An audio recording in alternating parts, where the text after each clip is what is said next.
ஆனா சந்தனா, இவ்வளோ பைசாவை நான் பார்த்தது கூட இல்லை. நான் எப்படி இவ்வளோ காஸ்ட்லி கிஃப்ட்டை வாங்கி தர முடியும்? இதை நீ யோசிச்சுட்டு கல்யாணத்துக்கு ஓகே சொல்லிருக்கணும்ல.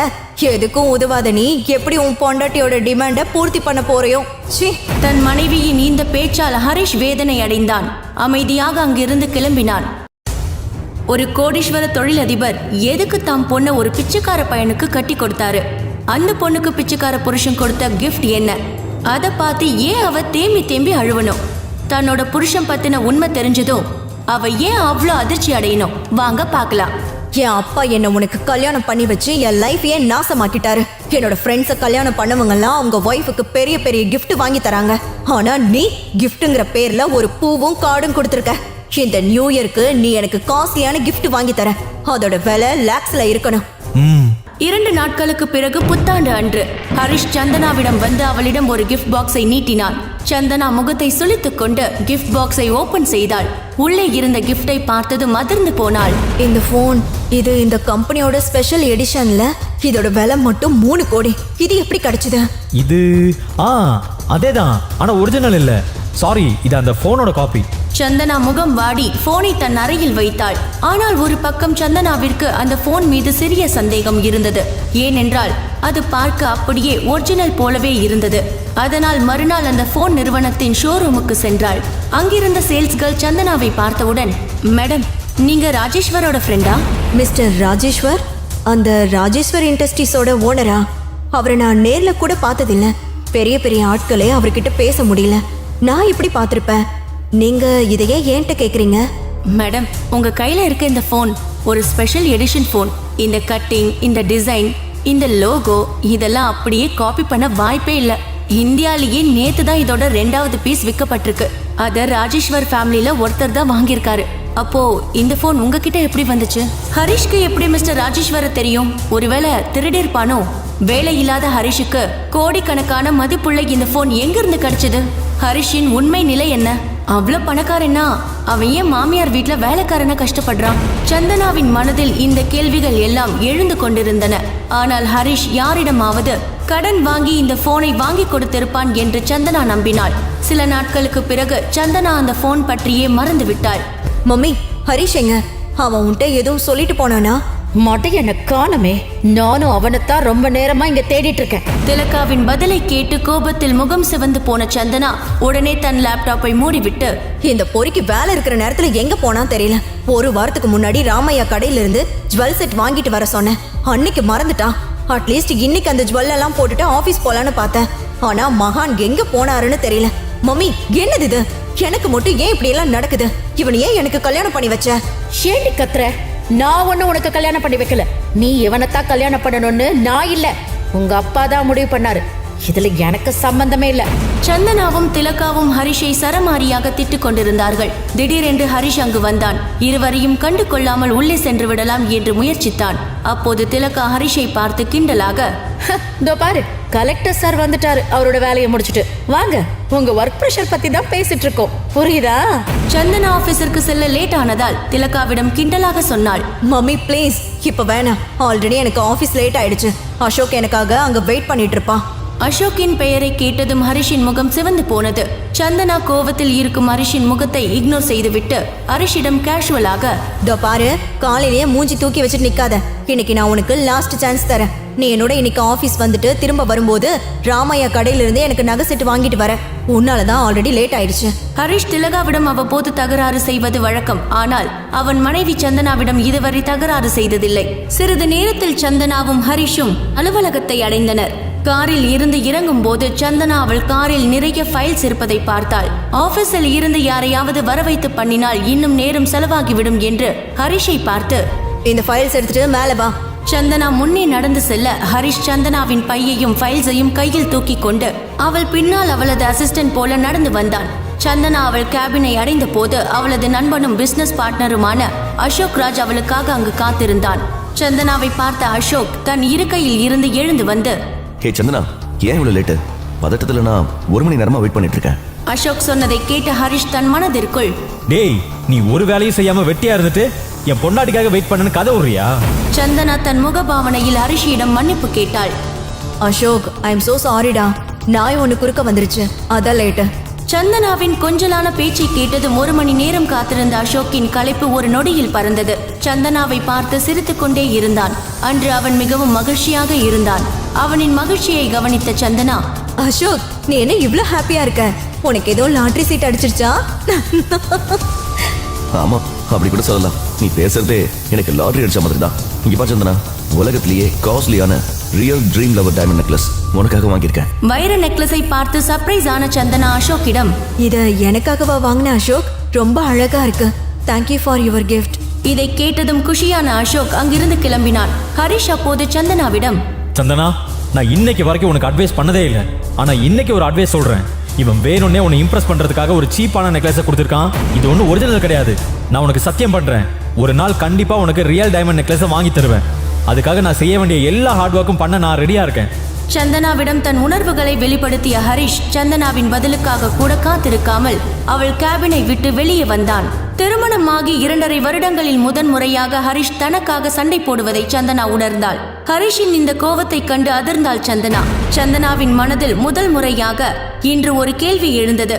ஹரிஷ் உண்மையா என்ன லவ் பண்றானோ? அதை கண்டுக்காம நான் தான் தப்பு பண்ணிட்டனோ? அப்போது சந்தனா அசோக்கை பார்த்ததும் சட்டென்று தன் மனதிற்குள், நான் என்ன யோசிக்கிறேன்னா, அசோக் என்னோட பிசினஸ் பார்ட்னர், முக்கியமான இன்வெஸ்டர். ஹரிஷ் இப்படி பண்றதால அசோக் கோபப்பட்டு கம்பெனில இருந்து பேக் அவுட் ஆனா என்ன ஆகுறது?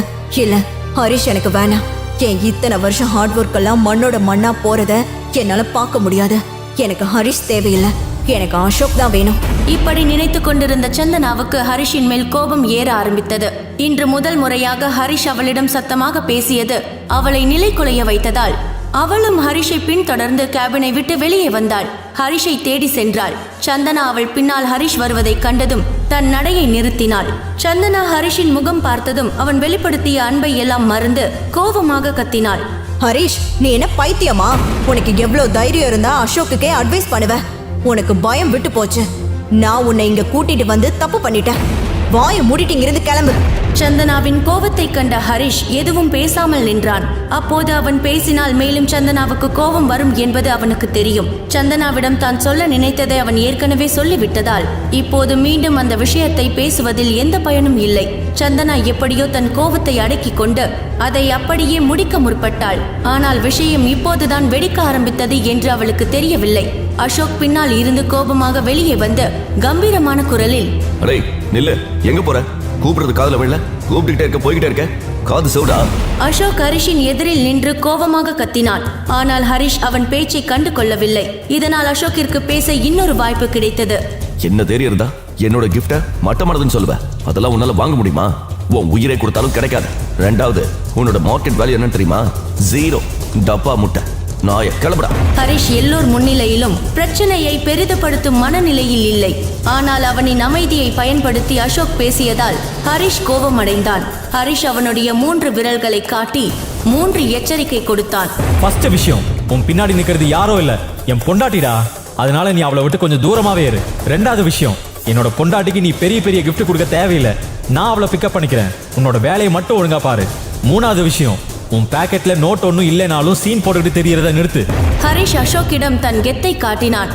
அங்கிருந்த அசோக்கை ஒரு புறம் தள்ளிவிட்டு ஆபீஸில் இருந்து வெளியே வந்தான். ஹரிஷ் அங்கிருந்து சென்ற பிறகு அசோக் சிறிது நேரம் அங்கேயே நின்று இருந்தான். அவ்வளவு நடந்தும் அவனுக்கு புத்தி வரவில்லை. அங்கேயே இருந்து சந்தனாவிடம் ஹரிஷ் நடந்து கொண்டதை சொல்லிவிட்டு உடனே லிஃப்ட் பட்டனை அழுத்தி அசோக் லிஃப்ட் உள்ளே சென்றான். அசோக்கை அனுப்பி வைத்துவிட்டு சந்தனா ஆபீஸ் உள்ளே சென்றாள். சந்தனா நடந்ததை நினைத்து கோபத்தில் கொதித்து எழுந்தாள். அவளின் கண்களில் ஹரிஷின் முகம் தீக்கரையானது. அவள் ஹரிஷை பற்றி நினைக்கும் போதெல்லாம் அவளது கோபம் அதிகமாகிக் கொண்டே இருந்தது. கடந்த சில மாதங்களாக சந்தனாவின் கம்பெனியில் நிலைமை சரியில்லை. அதை சமாளிக்க கடுமையாக முயற்சி செய்தாள். என்ன செய்வதென்று தெரியாமல் தவித்த போதுதான் அசோக்கை சந்தித்தாள். பிறகு அசோக்குடன் நட்பு ஏற்பட்டது. அவன் பணக்கார குடும்பத்தை சேர்ந்தவன் என்பது அவளுக்கு பின்னர் தான் தெரிய வந்தது. அன்றில் இருந்த சந்தனாவும் அசோக்கும் ஒன்றாக பயணம் செய்ய ஆரம்பித்தார்கள். இன்று அசோக் தன் நிறுவனத்தின் பிசினஸ் பார்ட்னராக மட்டுமல்ல, பெரிய முதலீட்டாளராகவும் இருக்கிறான். இவனால் தான் இன்று வரை சந்தனாவின் நிறுவனம் இயங்கிக் கொண்டு இருக்கிறது. அந்த நிறுவனத்தில் எந்த நஷ்டம் ஏற்பட்டாலும் அதை அசோக் தாங்கிக் கொள்கிறான். இது சந்தனாவுக்கு பெரும் உதவியாக உள்ளது. அசோக்குடன் பிசினஸ் செய்வது அவ்வளவு சுலபமான காரியம் இல்லை. அவனிடம் கொஞ்சி பேசி சந்தனா ஒவ்வொரு கட்டமாக நெருங்கி கொண்டிருந்தாள். சந்தனா போட்டு வைத்த திட்டப்படி எல்லாம் நன்றாக சென்று கொண்டிருந்தது. ஆனால் ஹரிஷ் இன்று வந்து எல்லாவற்றையும் கெடுத்து விட்டான். இப்போது சந்தனாவிற்கு என்ன செய்வதென்று புரியவில்லை. ஹரிஷ் அசோக் கிட்ட ஏன் இப்படி எல்லாம் நடந்துக்கிட்டான்? இப்போ அசோக் என்னோட கம்பெனில அவனோட பணத்தை இன்வெஸ்ட் பண்ணுவானா மாட்டானான்னு தெரியலையே. இப்போது சந்தனா எப்படி அசோக்கை சமாதானப்படுத்துவாள்? கோவத்தில் அவன் பணத்தை திருப்பி கேட்டால் சந்தனாவின் கம்பெனி பெரிய சிக்கலில் மாட்டிக்கொள்ளும்.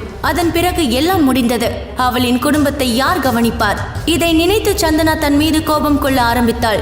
உண்மையில் அது அவளின் தவறு. ஏன் ஹரிஷை அவர்களுக்குள் கொண்டு வந்தாள்? ஹரிஷை ஆபீஸிற்கு கூட்டிக் கொண்டு வர வேண்டிய அவசியம் என்ன? இன்று அவள் ஹரிஷை கூட்டிக் கொண்டு வரவில்லை என்றால் அசோக் அவளுடன் இருந்திருப்பான் என்று குழம்பிக் கொண்டிருந்தாள். இன்னொரு பக்கம் அசோக்கை அசிங்கப்படுத்திவிட்டு அங்கு இருந்து வெளியே வந்த ஹரிஷுக்கு நிம்மதியாக இருந்தது. அப்போது திடீரென ஹரிஷின் போன் ஒலித்தது. உலகின் மிகப்பெரிய தொழிலதிபரான ராஜேஸ்வரின் மகன் ஆனந்திடம் இருந்து வந்தது. எஸ் மிஸ்டர் ஆனந்த், நானே உங்களுக்கு கால் பண்ண நினைச்சிட்டு இருந்தேன். நீங்களும் எனக்கு ஏதோ முக்கியமான வேலையை தான் கால் பண்ணிருக்கீங்களா? இன்னைக்கு உனக்கு ஒரு முக்கியமான பர்சன் கூட மீட்டிங் ஃபிக்ஸ் பண்ணிருக்கேன். அட்ரஸ் வாட்ஸ்அப் பண்ணிருக்கேன். ஒருத்தரை நீ போய் நேர்ல பார்க்கணும். ஓகே, அவரை மீட் பண்ண போறதுல எனக்கு எந்த பிரச்சனையும் இல்லை. ஆனா அதுக்கு முன்ன 2 கண்டிஷன் பூர்த்தி பண்ணணும். முதல்ல என்னன்னா, எனக்கு நைட்டோட நைட்டா எப்படியாவது ஒரு ரியல் டைமண்ட் நெக்லஸ் வேணும். அடுத்து 2வது, உங்களுக்கு வாட்ஸ்அப் பண்றேன். இந்த கண்டிஷனும் ரொம்ப ஸ்பெஷலானது. அந்த வேலை சீக்கிரம் முடியணும். போனை வைத்தவுடன் வாட்ஸ்அப்பில் சந்தனாவிடம் இருந்து மெசேஜ் வந்திருப்பதை ஹரிஷ் பார்த்தான். சந்தனா என்ன அனுப்பியிருந்தான்னா, நல்ல ட்ரெஸ்ஸா வாங்கி போட்டுட்டு வா. உன்னால என் ஃபேமிலி அவமானப்படுறத நான் பார்க்க விரும்பல. தயவு செஞ்சு பிச்சைக்கார மாதிரி வந்துடாத. அன்று இரவு சந்தனாவின் பாட்டி வீட்டில் ஃபேமிலி டின்னர் நடைபெற இருந்தது. கடந்த முறை ஹரிஷால் சந்தனா குடும்பத்திற்கு நிறைய அவமானங்கள் ஏற்பட்டது. மெசேஜ் பார்த்ததும் ஹரிஷ் போனை பாக்கெட்டில் வைத்துக்கொண்டு சாலையோரம் சென்று டாக்ஸியை நிறுத்த கை நீட்டினான். ஒரு டாக்ஸி வந்து நின்றவுடன் அந்த டாக்ஸியில் அமர்ந்து டாக்ஸி டிரைவரிடம் ஹரிஷ், கோல்டன் டொமைன் சொசைட்டி போ என்றான். கோல்டன் டொமைன் சொசைட்டி என்பது சென்னை மட்டும் இன்றி தமிழ்நாட்டின் மிக பிரம்மாண்டமான ஹோட்டல்களில் ஒன்றாக இருந்தது. இந்த இடத்தில்தான் மிஸ்டர் ஆனந்த் இன்று ரகசிய கூட்டத்தை ஏற்பாடு செய்திருந்தார். ஹரிஷ் அங்கு யாரை சந்திக்க போகிறான், எதற்கு சந்திக்க போகிறான் என்று எதுவும் தெரியாது. ஆனால் ஹரிஷ் அங்கு சென்று கோல்டன் டொமைன் சொசைட்டி தோட்டத்தில் அமர்ந்திருந்த அந்த மனிதரை பார்த்ததும் ஹரிஷ் கோவத்தில் கொந்தளித்தான். ஹரிஷ் அங்கு நிற்காமல் உடனே அங்கிருந்து கிளம்பினான். ஹரிஷ் அங்கிருந்து கிளம்பிய போது திடீரென்று அவனுக்கு ஒரு மெசேஜ் வந்தது. ஹரிஷ் இன்று சந்தனாவின் ஃபேமிலி டின்னரில் கலந்து கொள்வதற்கு முன் ஹரிஷ் தனது கல்லூரி ரீயூனியனுக்கு செல்ல வேண்டியிருந்தது. பட்டப்படிப்பு முடிந்ததும் இத்தனை வருடங்களில் முதன்முறையாக ஹரிஷ் தனது கல்லூரி ரீயூனியனுக்கு செல்கிறான். இத்தனை வருடங்களில் ஹரிஷின் நிலைமை சரியில்லாததால் அவன் கல்லூரி நண்பர்களை சந்திக்கவே இல்லை. ஹரிஷ் அப்போது அவன் கல்லூரி நினைவுகளில் மூழ்கினான். ஹரிஷ் கல்லூரி நாட்களில் தன் நண்பர்களோடு ரொம்ப ஜாலியாக இருந்த நேரங்களை நினைத்து பார்த்தான். ஒரு நிமிடம் அவனின் பாரம் எல்லாம் மறந்து ஒரு குழந்தையைப் போல் உற்சாகமாக மாறியிருந்தான். ஹரிஷ் தன் கல்லூரி நினைவுகளில் மூழ்கி இருந்த போது திடீரென்று ஏதோ ஞாபகம் வந்து மனதிற்குள் சொல்லிக் கொண்டான், ஓ ஷிட், அங்க ரித்திகாவும் வருவாளோ? ஹரிஷ் கல்லூரி நாட்களில் ரித்திகா என்ற பெண்ணை விரும்பினான். சாலையோரம் நின்ற ஹரிஷ் டாக்ஸிக்காக காத்திருந்தான். சில நிமிடங்களில் ஹரிஷுக்கு ஒரு டாக்ஸி கிடைத்தது. மறுபுறம் சந்தனா கம்பெனியில் சந்தனா மீட்டிங் ரூமில் இருந்து வெளியே வந்தாள். சற்றே சீரியஸாக யோசித்துக் கொண்டிருந்தாள். பிறகு கேண்டீனை கடந்து செல்லும் போது சில ஊழியர்கள் பேசுவது கேட்டது. ஹரிஷையும் சந்தனாவையும் நினைத்தால் வேதனையாக இருப்பதாக ஒரு பெண் சிரித்துக் கொண்டே சொன்னாள். அப்பா, இந்த உலகத்துல இப்படியும் சில பைத்தியம் இருக்குல்ல. அவன் பண்றத பாரு, கட்டு பேத்துறான். ஒன்னத்துக்கும் லாய்க்கல. ஆனா இங்க வந்து நம்ம மேடம கோவமாக்குறான். அவன் இந்த ஒரு வருஷத்துல சுத்தமா மாறவே இல்லை. எனக்கு என்ன தோணுதுன்னா, மேடம் இவன் அப்படியே விட்டுட்டு போயிருக்கணும். ஆனா அப்படி பண்ணாததுனால மேடம் தலையிலேயே சார் ஏறி ஆடுறாரு. இவங்க 2 பேரும் எப்படி கல்யாணம் பண்ணிக்கிட்டாங்கன்னு எனக்கு டவுட் வரும். கல்யாணத்தை கூட விட 2 வருஷமா டிவோர்ஸ் கூடவா பண்ண முடியல? இவங்க எப்படி சேர்ந்து வாழுறாங்கன்னு ஆச்சரியமா இருக்கு. சந்தனா அலுவலகத்திற்குள் கோபமாக நடந்து சென்றாள். சந்தனா கேபினிற்குள் சென்றதும் அவளின் கோபம் சற்றும் குறையவில்லை. கோபத்தை எப்படி கட்டுப்படுத்துவது என்று புரியாமல் தவித்தாள். ஹரிஷால் இன்னும் எவ்வளவு அசிங்கத்தை சந்திக்கணுமோ என்று வருந்தினாள். இதையெல்லாம் நினைத்துக் கொண்டிருந்த சந்தனாவின் கண்கள் தன் கேபின் சுவரில் தொங்கிக் கொண்டிருந்த அப்பாவின் போட்டோவில் விழ சந்தனா அந்த போட்டோவை பார்த்து கோபமாக பேசினாள். நான் உன் செல்ல பொண்ணு தானே. நீ எனக்காக என்ன பண்ணாலோ அதை நீ நல்லா யோசிச்சு செய்வேன்னு நினைச்ச. அதனாலதான் எந்த பையனையும் காதலிக்க கூட இல்ல. நான் எந்த பையன் கூடவும் டேட்டிங்கும் போகல. கல்யாணத்துக்கு முன்னாடி உன்கிட்ட நான் ஏதாவது கண்டிஷன் போட்டேனா? எதுவும் போடல. ஆனா நீ என்ன பண்ணி வச்சிருக்க? இந்த கழுதையை எனக்கு கட்டி வச்சிருக்க. இதுவரை நான் உன்கிட்ட இதுக்காக எந்த கேள்வியும் கேட்கல.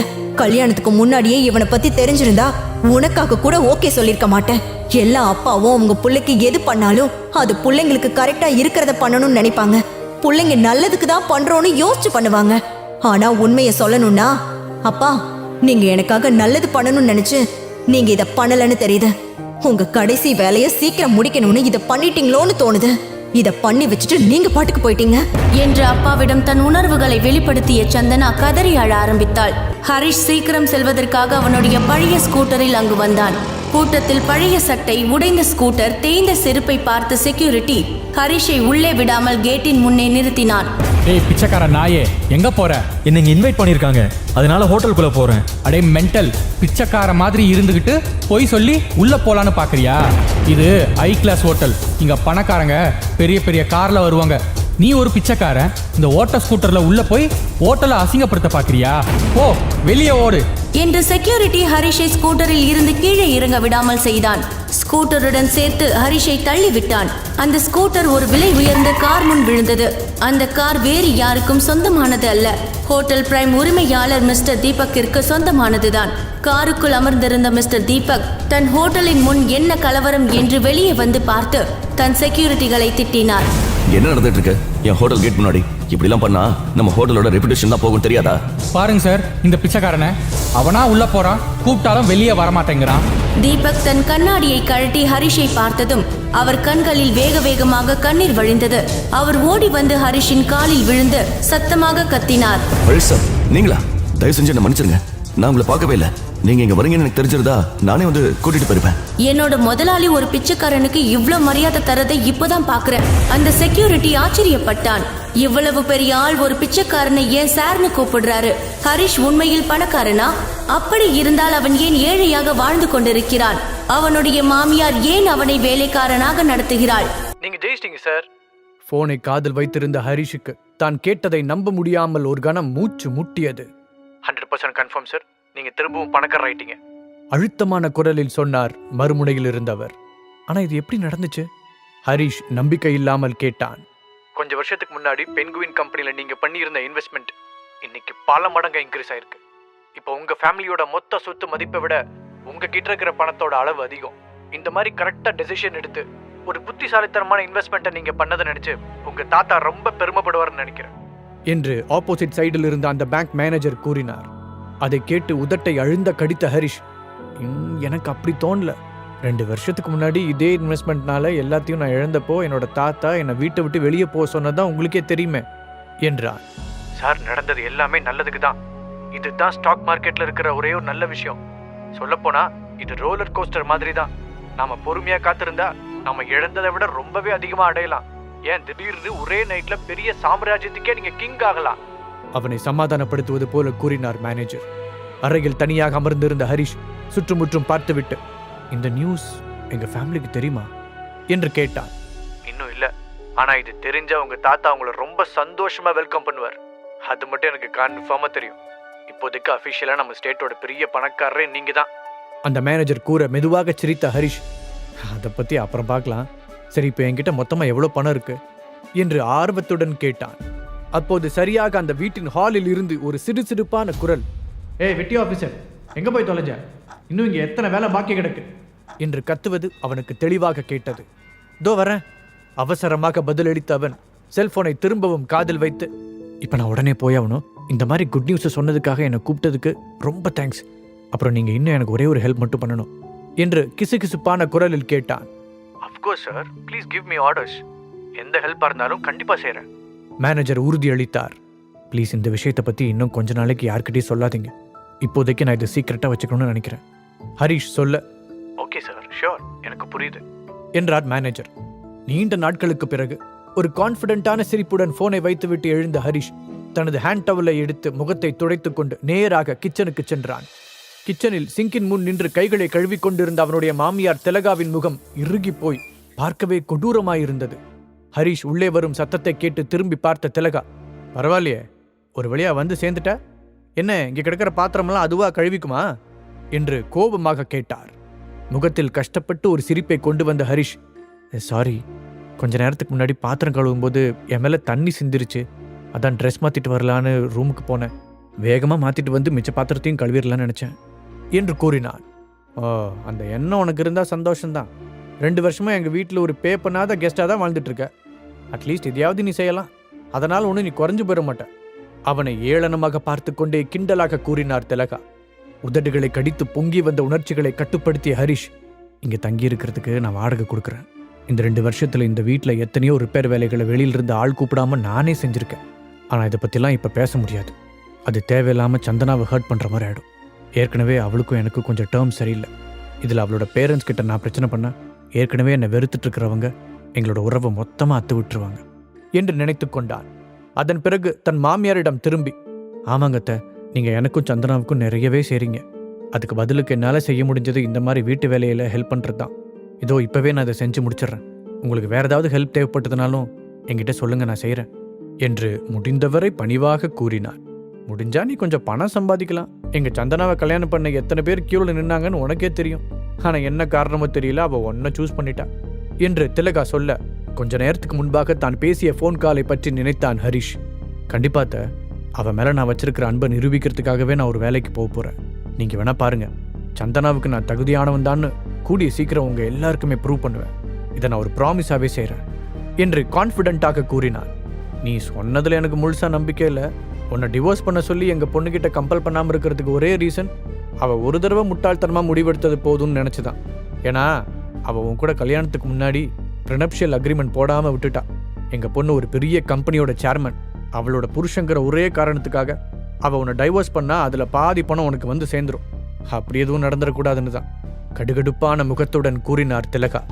அத்தை, கண்டிப்பாக நான் அப்படி பண்ணவே மாட்டேன். உங்கள் பொண்ணை நான் ரொம்ப லவ் பண்ணுறேன். நான் சொல்கிறத இப்போ நீங்கள் நம்ப மாட்டீங்கன்னு எனக்கு தெரியும். ஆனால் ஒரு நாள் நான் சொல்கிறதெல்லாம் உண்மைன்னு உங்களுக்கே புரிய வரும் என்றான். அவன் சொன்னதை கேட்டதும் திலகாவின் முகம் கொஞ்சம் மென்மையாக மாறியது. இப்படி நான் சொன்னேன்னு தெரிஞ்சா என்னோட புருஷனை கொன்றுவர். பட் நீ சொன்னதை செய்வேன்னு ஒரு ஓரத்தில் நான் நம்புகிறேன் என்று கூறினார். தேங்க்ஸ் சொன்ன ஹரிஷ் திலகாவை தாண்டி சிங்கிற்கு பக்கத்தில் போனான். ஒரு சிரிப்புடன் அதற்குள் கிடந்த தட்டை எடுத்தவன், இப்போ நான் இந்த பாத்திரம் கழுவுற வேலையை பார்க்குறேன் என்றான். ஒரு 1/4 மணி நேரம் கழிய பாத்திரங்கள் மொத்தத்தையும் கழுவி கவிழ்த்து விட்டு தன்னுடைய வாட்சை பார்த்தான் ஹரிஷ். ஓ, மணி 5 ஆயிடுச்சா? அப்படின்னா சந்திரா இந்நேரம் வீட்டுக்கு வந்திருப்பான்னு நினைக்கிறேன். தனக்குத்தானே சொல்லிக் கொண்டான். கைகளை துடைத்து விட்டு வெளியே வர ஹாலில் இருந்து டிவி சத்தம் கேட்டது. ஒரு பெரிய மூச்சை எடுத்து விட்ட ஹரிஷ் மெதுவாக அங்கு சென்றான். Welcome home baby. ஹரிஷ் தன்னுடைய மனைவியை பார்த்து சிரித்தவாறு சொன்னான். அவனுக்கு முன்னால் இருந்த சோஃபாவில் உட்கார்ந்திருந்த சந்தனா அவனை திரும்பி பார்த்து கையசைத்தாள். சந்தனாவுடைய பிரைட்டான கண்களையும் கவர்ச்சியான உதடுகளையும் பார்த்த ஹரிஷ், இவளை ஒவ்வொரு தடவை பார்க்கும்போதும் என் வயிற்றுக்குள்ள பட்டாம்பூச்சி பறக்குது. சந்தனா உண்மையிலேயே ரொம்ப அழகானவதான். ஆனால் அதுக்காக மட்டும் நான் அவளை லவ் பண்ணலை. நான் பார்த்ததுலேயே ரொம்ப இன்ஸ்பைரிங்கான கோல் ஓரியன்ட் பொண்ணு இவ தான். இல்லாட்டி இந்த சில வருஷங்களில் ஒரு கம்பெனியோட அசிஸ்டண்ட்லேருந்து சேர்மன் வரைக்கும் அவளால் வளர்ந்துருக்க முடியாது. உண்மையிலேயே அவள் சூப்பர் தான் என்று நினைத்தான். ஹாய் ஹரிஷ் என்று வேறொரு குரல் கேட்க அது யார் என்று பார்க்காமலேயே ஹரிஷுக்கு புரிந்தது.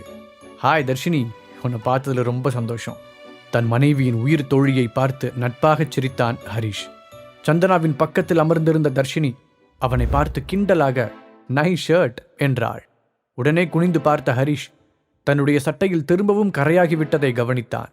லேசாக முகம் சிவந்தவன், நான் பாத்திரம் கழுவிட்டு இருந்தேன் அதான் என்று பதிலளித்தான். So cute. எங்கள் வீட்டிலலாம் இந்த மாதிரி வேலையெல்லாம் செய்யறதுக்கு நாங்கள் தனியாக சம்பளத்துக்கு ஆள் போட்டிருக்கோம் என்று ஒரு மாதிரியான டோனில் கூறினாள் தர்ஷினி. அவளை திரும்பி பார்த்த சந்தனா, எல்லாரும் ஒன்ன மாதிரியே வசதியான வீட்டில் பிறக்க முடியாது தர்ஷினி. சில பேர் கஷ்டப்பட்டு வேலை செஞ்சு தான் ஆகணும் என்று சொல்லிக்கொண்டே ஹரிஷை பார்த்து பேச்சை தொடர்ந்தாள். அதுலேயும் சில பேர் ரொம்ப கஷ்டப்பட்டு ட்ரை பண்ணுவாங்க. அதுக்கான பலன் கிடைக்கும்போது உண்மையிலேயே அது நாம் எதிர்பார்த்ததை விட ரொம்ப பெருசாக இருக்கும் சொன்ன சந்தனா அவனை பார்த்து ரகசியமாக கண்ணடித்தாள். பதிலுக்கு கண்ணடித்த ஹரிஷ், என்னோட பாஸ்ட்டை பற்றி இவகிட்ட சொல்லாததுக்கு நான் ரொம்ப கில்ட்டியாக ஃபீல் பண்ணுறேன். ஒரு வேளை நடந்த எல்லாத்தையும் நான் விளக்கமாக எடுத்து சொன்னால் அவள் புரிஞ்சுக்கலாம். பட் இந்த சுச்சுவேஷனில் அவகிட்ட சொல்கிறது ரொம்ப லேட்டுன்னு நினைக்கிறேன். ஏன்னா எங்களுக்கு கல்யாணமாகி சில வருஷங்கள் ஆகப்போகுது. ஆனால் நான் தமிழ்நாட்டில் இருக்கிற பணக்கார குடும்பம் ஒன்றில் பிறந்தவன்னு இன்னும் சந்தனாவுக்கு தெரியாது. என்னோட பணத்துக்காக அவள் என்னை கல்யாணம் பண்ணிக்கக்கூடாது அப்படிங்கிறதுக்காக நான் அதை அவகிட்டேருந்து மறைச்சிட்டேன். ஆனால் எதிர்பாராத விதமாக எங்கள் 2 பேருக்கும் என்கேஜ்மெண்ட் ஆகிற அன்னைக்கு எல்லாத்தையும் நான் இழந்துட்டேன். என்று நினைத்தபடி ஆழ்ந்த பெருமூச்சு ஒன்றை எடுத்து விட்டான். அந்த நாளை என்னால் மறக்கவே முடியாது. இந்த குட் நியூஸை சொல்கிறதுக்காக நான் என் தாத்தாவுக்கு கால் பண்ணியிருந்தேன். ஆனால் அது என்ன விஷயம்னு கூட முழுசாக கேட்க விரும்பாத அவர் அதுக்கு பதிலாக என்னோட எல்லா பணத்தையும் நம்பிக்கையும் பென்குயின் கம்பெனியில் இன்வெஸ்ட் பண்ணதுக்காக பயங்கரமாக திட்டினார்.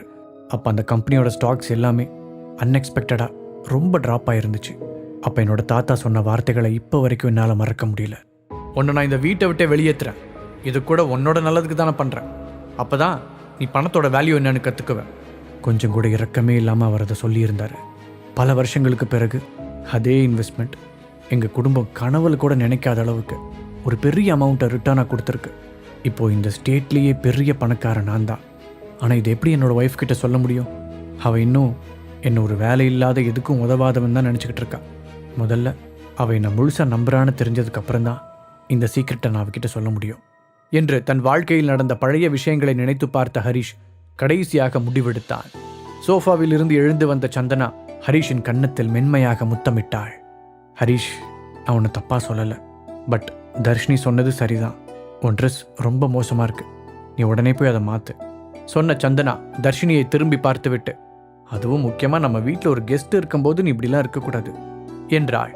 தலையாட்டிய ஹரிஷ், தோ இப்பவே மாத்துறேன் சொல்லிவிட்டு தங்களுடைய ரூமிற்கு சென்றான்.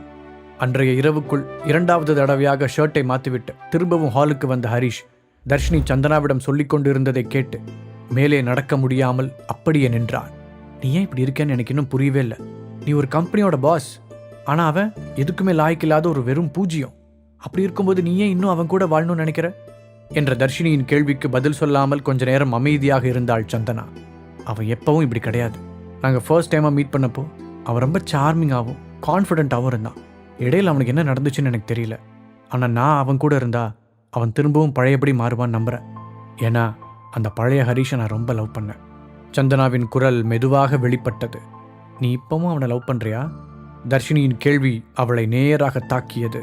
தன்னுடைய கீழ் உதட்டை கடித்த அவள், தெரியல, சம்டைம்ஸ் நம்ம உண்மையை ஒத்துக்கிட்டு தான் ஆகணும். எங்களுக்குள்ளே இருக்கிற ரிலேஷன்ஷிப்பில் இப்போ ஒரு கேர்டேக்கர் மாதிரி ஃபீல் பண்ணுறேன். இந்த கொஞ்ச நாளில் அவன் சுத்தமாக மோசமாயிட்டான். எங்களுக்கு இடையில இருந்த ரொமான்ஸ் சுத்தமாக போயிடுச்சு. இதை பற்றி நான் அவன்கிட்ட டைரெக்டாக பேசினா எங்கள் உறவில் முன்னை விட அதிகமாக விரிசல் விழுந்துருமோன்னு பயமாக இருக்குது. நான் அவனை லவ் பண்ணுறேன், ஆனால் இதுக்கு மேலேயும் நான் அவனை இதே மாதிரி லவ் பண்ணுவேனான்னு தெரியல. சந்தனா சொல்லி முடிக்க தர்ஷினி தலையசைத்தாள். சந்தனா, நீ ரொம்ப அழகானவ, நல்லவ, எல்லாத்தையும் விட ஒரு சூப்பரான பிஸ்னஸ் விமன். உனக்கு கண்டிப்பாக இதை விட பெஸ்ட்டாக ஒருத்தன் கிடைப்பான். நீ ஏன் டிவோர்ஸ் பண்ணுறதை பற்றி யோசிக்கக்கூடாது? ஒருத்தர் மேலே இருக்கிற பரிதாபத்தால் நம்ம அவங்க கூட சேர்ந்து வாழணும்னு அவசியம் இல்லை. தர்ஷினி அட்வைஸ் செய்தாள். நான் அவன் மேலே பரிதாபப்படலை, அவன் பழைய மாதிரி மாறணும்னு ஆசைப்படுறேன். உண்மையை சொல்லணுன்னா இப்போ நான் இதை பற்றி பேச விரும்பலை. நான் என்னோட முழு நாளையும் சின்சியராக ஒர்க் பண்ணுறதுக்காக ஆஃபீஸில் செலவு பண்ணுறேன். அட்லீஸ்ட் வீட்லேயாவது அதெல்லாம் கொஞ்சம் தள்ளி வச்சுட்டு நிம்மதியாக இருக்கணும்னு நினைக்கிறேன். சந்தனா சொல்லவும் தர்ஷினி அவளுடைய தோளில் ஆறுதலாக தட்டி கொடுத்தாள். சரி, இதுக்கு மேலே நான் இதை பற்றி பேசலை. ஆனால் உன் வேலையில் என்னாச்சு? நீ எப்போ கூட இன்னைக்கு ரொம்ப ப்ரெஷரில் இருக்கிற மாதிரி தெரியுது. தர்ஷினி அக்கறையாக கேட்டாள். எங்கள் கம்பெனிக்கு போன மாதம் ஒரு கான்ட்ராக்ட் கிடச்சிது. அதில் டேட்டாவை கால்குலேட் பண்ணுறதுல ஒரு பெரிய தப்பு நடந்துருச்சு. எங்களுடைய ப்ராடக்ட் அவங்களுக்கு திருப்தியாக இல்லை. ஸோ 7 கோடி ரூபா நஷ்டஈடாக கொடுக்கணும்னு சொல்லியிருக்காங்க. என் கம்பெனிலேருந்து இப்போதைக்கு அவ்வளோ பணம் எடுக்க முடியாது. அதனால் எனக்கு இப்போ குறைஞ்சது ஒரு 4 கோடியாவது இன்வெஸ்ட்மெண்ட் தேவைப்படுது, அதுவும் 1 வீக்குக்குள்ளே. இது மட்டும் நடக்கலைன்னா என் கம்பெனி திவால் ஆகிடும். என் ஸ்டாஃப்ஸை நினச்சாதான் எனக்கு ரொம்ப கவலையாக இருக்குது. சந்தனா சொல்ல தர்ஷினியுடைய கண்கள் பெரிதாக விரிந்தது. 1 வீக்கில் 4 கோடி ரூபா இன்வெஸ்ட் பண்ணுற மாதிரி ஒருத்தரை நீ எப்படி கண்டுபிடிக்க போகிற? தர்ஷினி கேட்க சந்தனாவின் கண்கள் கலங்கியது. அப்போதுதான் ஹரிஷ் அங்கு நிற்பதை கவனித்த சந்தனா அவனிடம் திரும்பி, ப்ளீஸ் ஹரிஷ், என்ன தப்பாக நினச்சிக்காத. நான் தர்ஷினி கூட கொஞ்சம் தனியாக பேசணும். நீ கொஞ்சம் இங்கிருந்து போக முடியுமா என்று கன்னத்தில் வழிந்த கண்ணீரை துடைத்து கொண்டே கேட்டாள். தன்னுடைய மனைவியின் கஷ்டத்தை பார்த்து மனதிற்குள் துடித்த ஹரிஷ், சரிம்மா, நான் நம்ம ரூமுக்கு போகிறேன், நீங்கள் பேசுங்க என்று சொல்லிவிட்டு அங்கிருந்து சென்றான். அவர்களின் ரூமுக்கு வந்த ஹரிஷ், நான் கண்டிப்பாக அவளுக்கு ஹெல்ப் பண்ணணும். அவள் கல்யாணம் பண்ணியிருக்கிறது ஒரு வேஸ்ட் ஃபெலோவை இல்லை, உண்மையான ஒரு ஆண்மகனன்னு நான் சந்தனாவுக்கு ப்ரூவ் பண்ணியே தீர்வேன். அதுக்காக நான் என்னோட சொந்த சாம்ராஜ்யத்தையே உருவாக்க போகிறேன். முடிவெடுத்து அவன் தன்னுடைய செல்போனை கையில் எடுத்தான். அப்போதுதான் தன்னுடைய தாத்தாவின் எஸ்டேட் எண்ணிலிருந்து 10க்கும் மேற்பட்ட மிஸ்டு கால்கள் வந்திருப்பதை கவனித்த ஹரிஷ் திகைத்தான். ஏன் தாத்தா இத்தனை தடவை கூப்பிட்டுருக்காரு? இந்த 2 வருஷமா அவர் என்னை கூப்பிட்டதே இல்லையே. அவர் என்னை வீட்டை விட்டு வெளியேற்றுறேன்னு சொன்ன அன்னைக்கு லாஸ்ட்டாக அவர் கூட பேசினது. ஒருவேளை இந்த ஷேர் மார்க்கெட் சக்ஸஸ் பற்றி அவருக்கு தெரிஞ்சிருக்குமோ? செல்போன் ஸ்கிரீனையே பார்த்த ஹரிஷ் தனக்குத்தானே கேட்டுக்கொண்டான். அதற்குள் வாட்ஸ்ஆப்பில் அவனுடைய தாத்தாவிடமிருந்து ஒரு மெசேஜ் வந்ததாக நோட்டிஃபிகேஷன் காண்பிக்க தயக்கத்துடன் அதை ஓபன் செய்து படித்தான். ஹரிஷ், நான் உன்னை பற்றி தப்பாக பேசிட்டேன். நம்ம குடும்பத்துக்கு நீ தேவை. பென்குயின் கம்பெனியில் நீ இன்வெஸ்ட் பண்ணியிருந்த பணம் பெரிய லெவலில் இன்க்ரீஸ் ஆகிருக்கிறது எனக்கு தெரியும். இப்போ அந்த பணம் நம்ம குடும்பத்துக்கு தேவை. நீ மட்டும் ஹெல்ப் பண்ணலைன்னா நம்ம குடும்பம் மொத்தமாக கொலாப்ஸ் ஆகிடும் என்று வந்திருந்த அந்த மெசேஜை முழுதாக படித்தான் ஹரிஷ். 2 வருஷத்துக்கு முன்னாடி இதே கம்பெனியில் இன்வெஸ்ட் பண்ண அதே காரணத்துக்காக ஃபேமிலியிலிருந்து என்னை வெளியே துரத்தி விட்டாங்க. அதுவும் கல்யாணத்துக்கு சில நாட்கள் தான் இருந்த அந்த சிச்சுவேஷனில் அவங்க என்னை சுத்தமாக கழட்டி விட்டுட்டாங்க.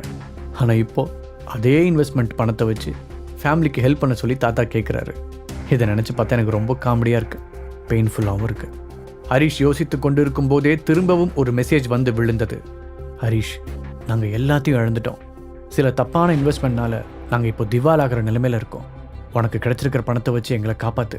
இந்த ஹெல்ப்பை மட்டும் நீ செஞ்சேன்னா பதிலுக்கு என்னால் முடிஞ்சதை கண்டிப்பாக செய்கிறேன்னு ப்ராமிஸ் பண்ணுறேன். அது மட்டும் இல்லாமல் இது மூலமாக நீ திரும்பவும் நம்ம ஃபேமிலியில் ஒரு மெம்பர் ஆகிடுவேன்.